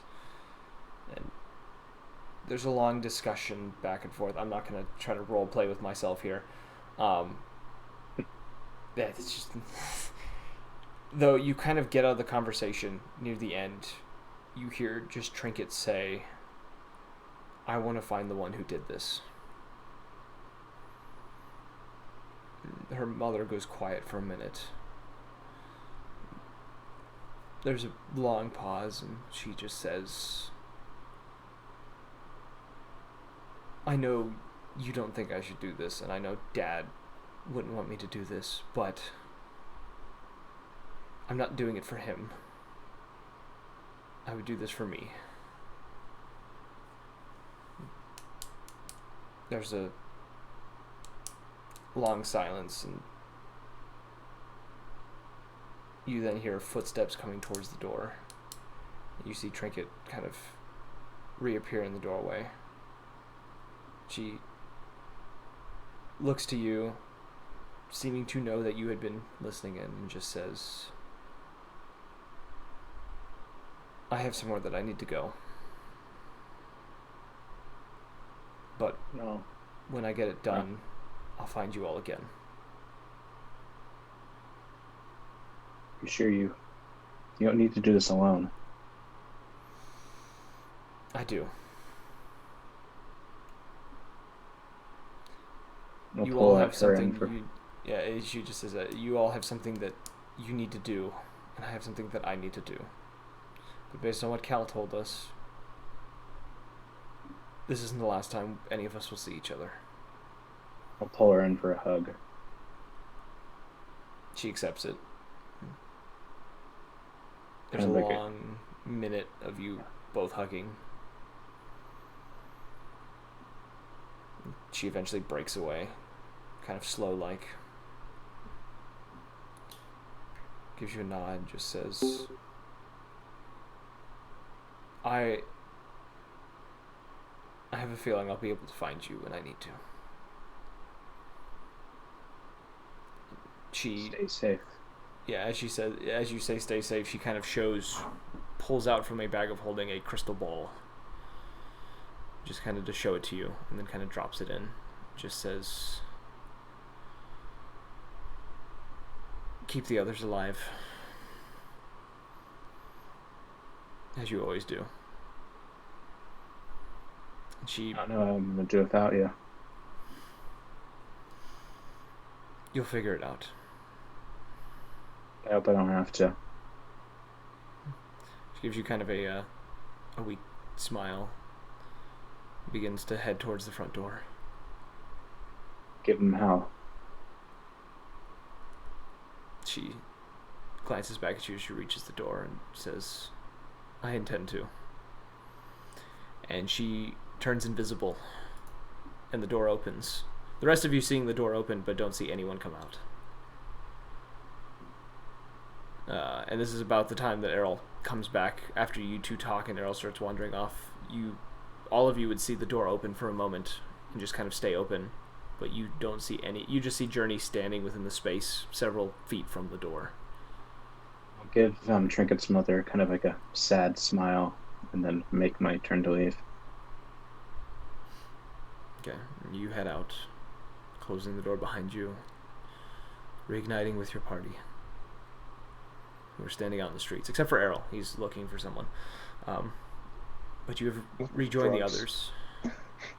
Is Magnus there?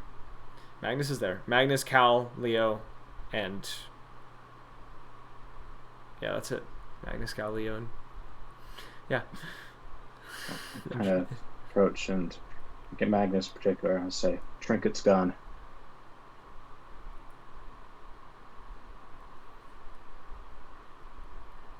I'm looking at this. I could solo a dragon possibly with evasion.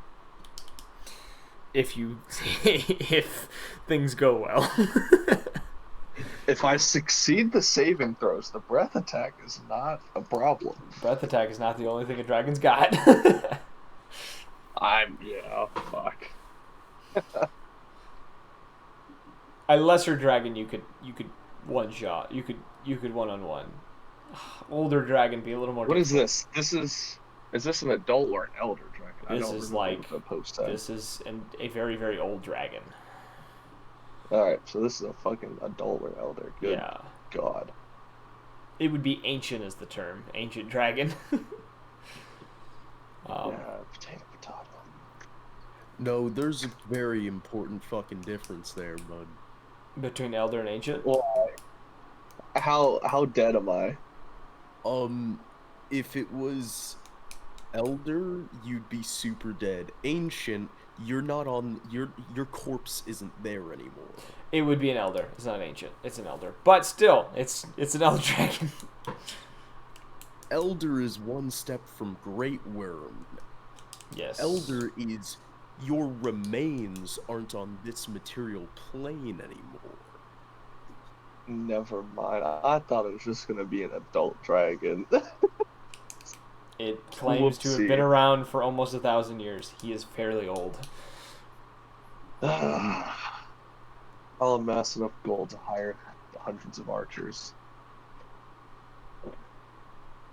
So, But I'm kidding. Anyways, yeah, I'm looking for narcotics to find a. well, let's do that a little drug bit. dealer. So, Journey Yeah. tells them Trinket's gone. I'll tell him. I think she's looking to kill the man who killed her father. She insists that she has to do this alone.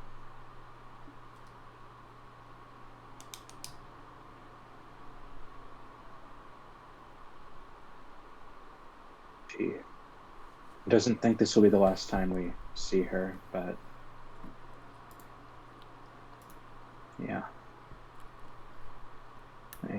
I don't know what I'm going to do without her. So, yeah.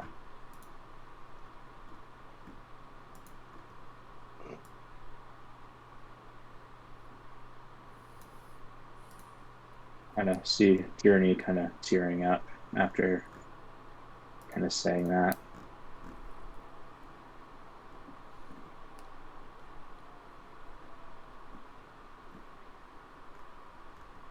I'm going to give you a hug, but I'm not there.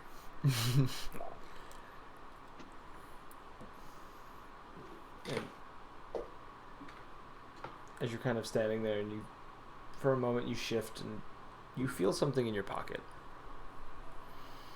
And as you kind of reach into your pocket, you do find Errol would recognize these. There are 4 gold rings in your pocket that weren't there earlier. Each with a different gemstone. Funny. As well as a small Smile. pouch of gemstones that is worth 500 gold pieces. Jiro kind of, she'll sadly smile, kind of seeing this, kind of take their hand and kind of like clutch them. I'll jump to Errol real quick. Oh, wait, what are you doing? She'll put on the rings. Put on the rings. As All you right. should. Yeah. Errol. Roll me You're thieving. roll me a in vain. persuasion check to try to get someone to tell you where you can find narcotics. I'm not very good at persuasion. That's going to be a problem. 3. I'm not very persuasive. A lot of people, you go up to them and there's a couple that just fucking book it. They see you and Toothless running behind you and they're like, yeah, fuck that, I'm out. And they just book it. There's one dude you go up to, you start running towards, and as he sees you, puffs into a cloud of mist and reappears 30 feet away and ducks into an alleyway. You're scaring more people than anything else. The rest of the party can see this Going back happening. to the group. All disappointed. I'm upset. I'll go hunting at night. I'll go by myself. Errol, what's up? Would I see the rings? You would definitely see the rings that are on her hands. I'm just gonna go. I guess Trinket's no longer with us then. She has something she needs to do. About her father. Jenny will nod in return. It's best she does it by herself. And you see Cal kind of awkwardly standing to the side and playing with his tarot cards. And shifting 3 between his fingers. Well, Bernie, you missed it. We found the wielder of the Bloodhound. Well, not found him. People are looking for him. Called the Black Paladin, and I'll show her the wanted picture. There's that. At least we have some idea of what the guy looks like now.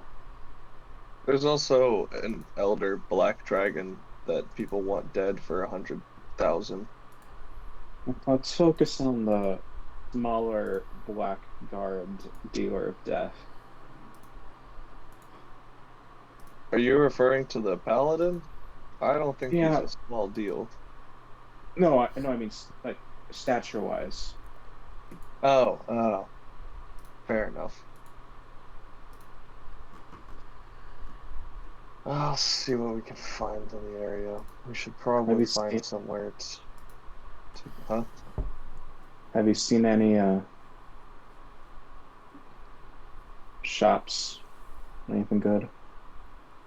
Oh, no, I was looking for drugs, but that's an even better idea. Kind of looking around, you do come to realize that a lot of stuff is closing right now. Maybe we should find somewhere to rest. That's a good idea. Cal, what do the cards say? The thing... A trinket will come back to us. That is certain. And she will spill blood while she's gone. Blood for the blood god. Small sigh of relief upon hearing that. Wait, it didn't specify whose blood. The cards aren't going to be all that specific. What? Good enough.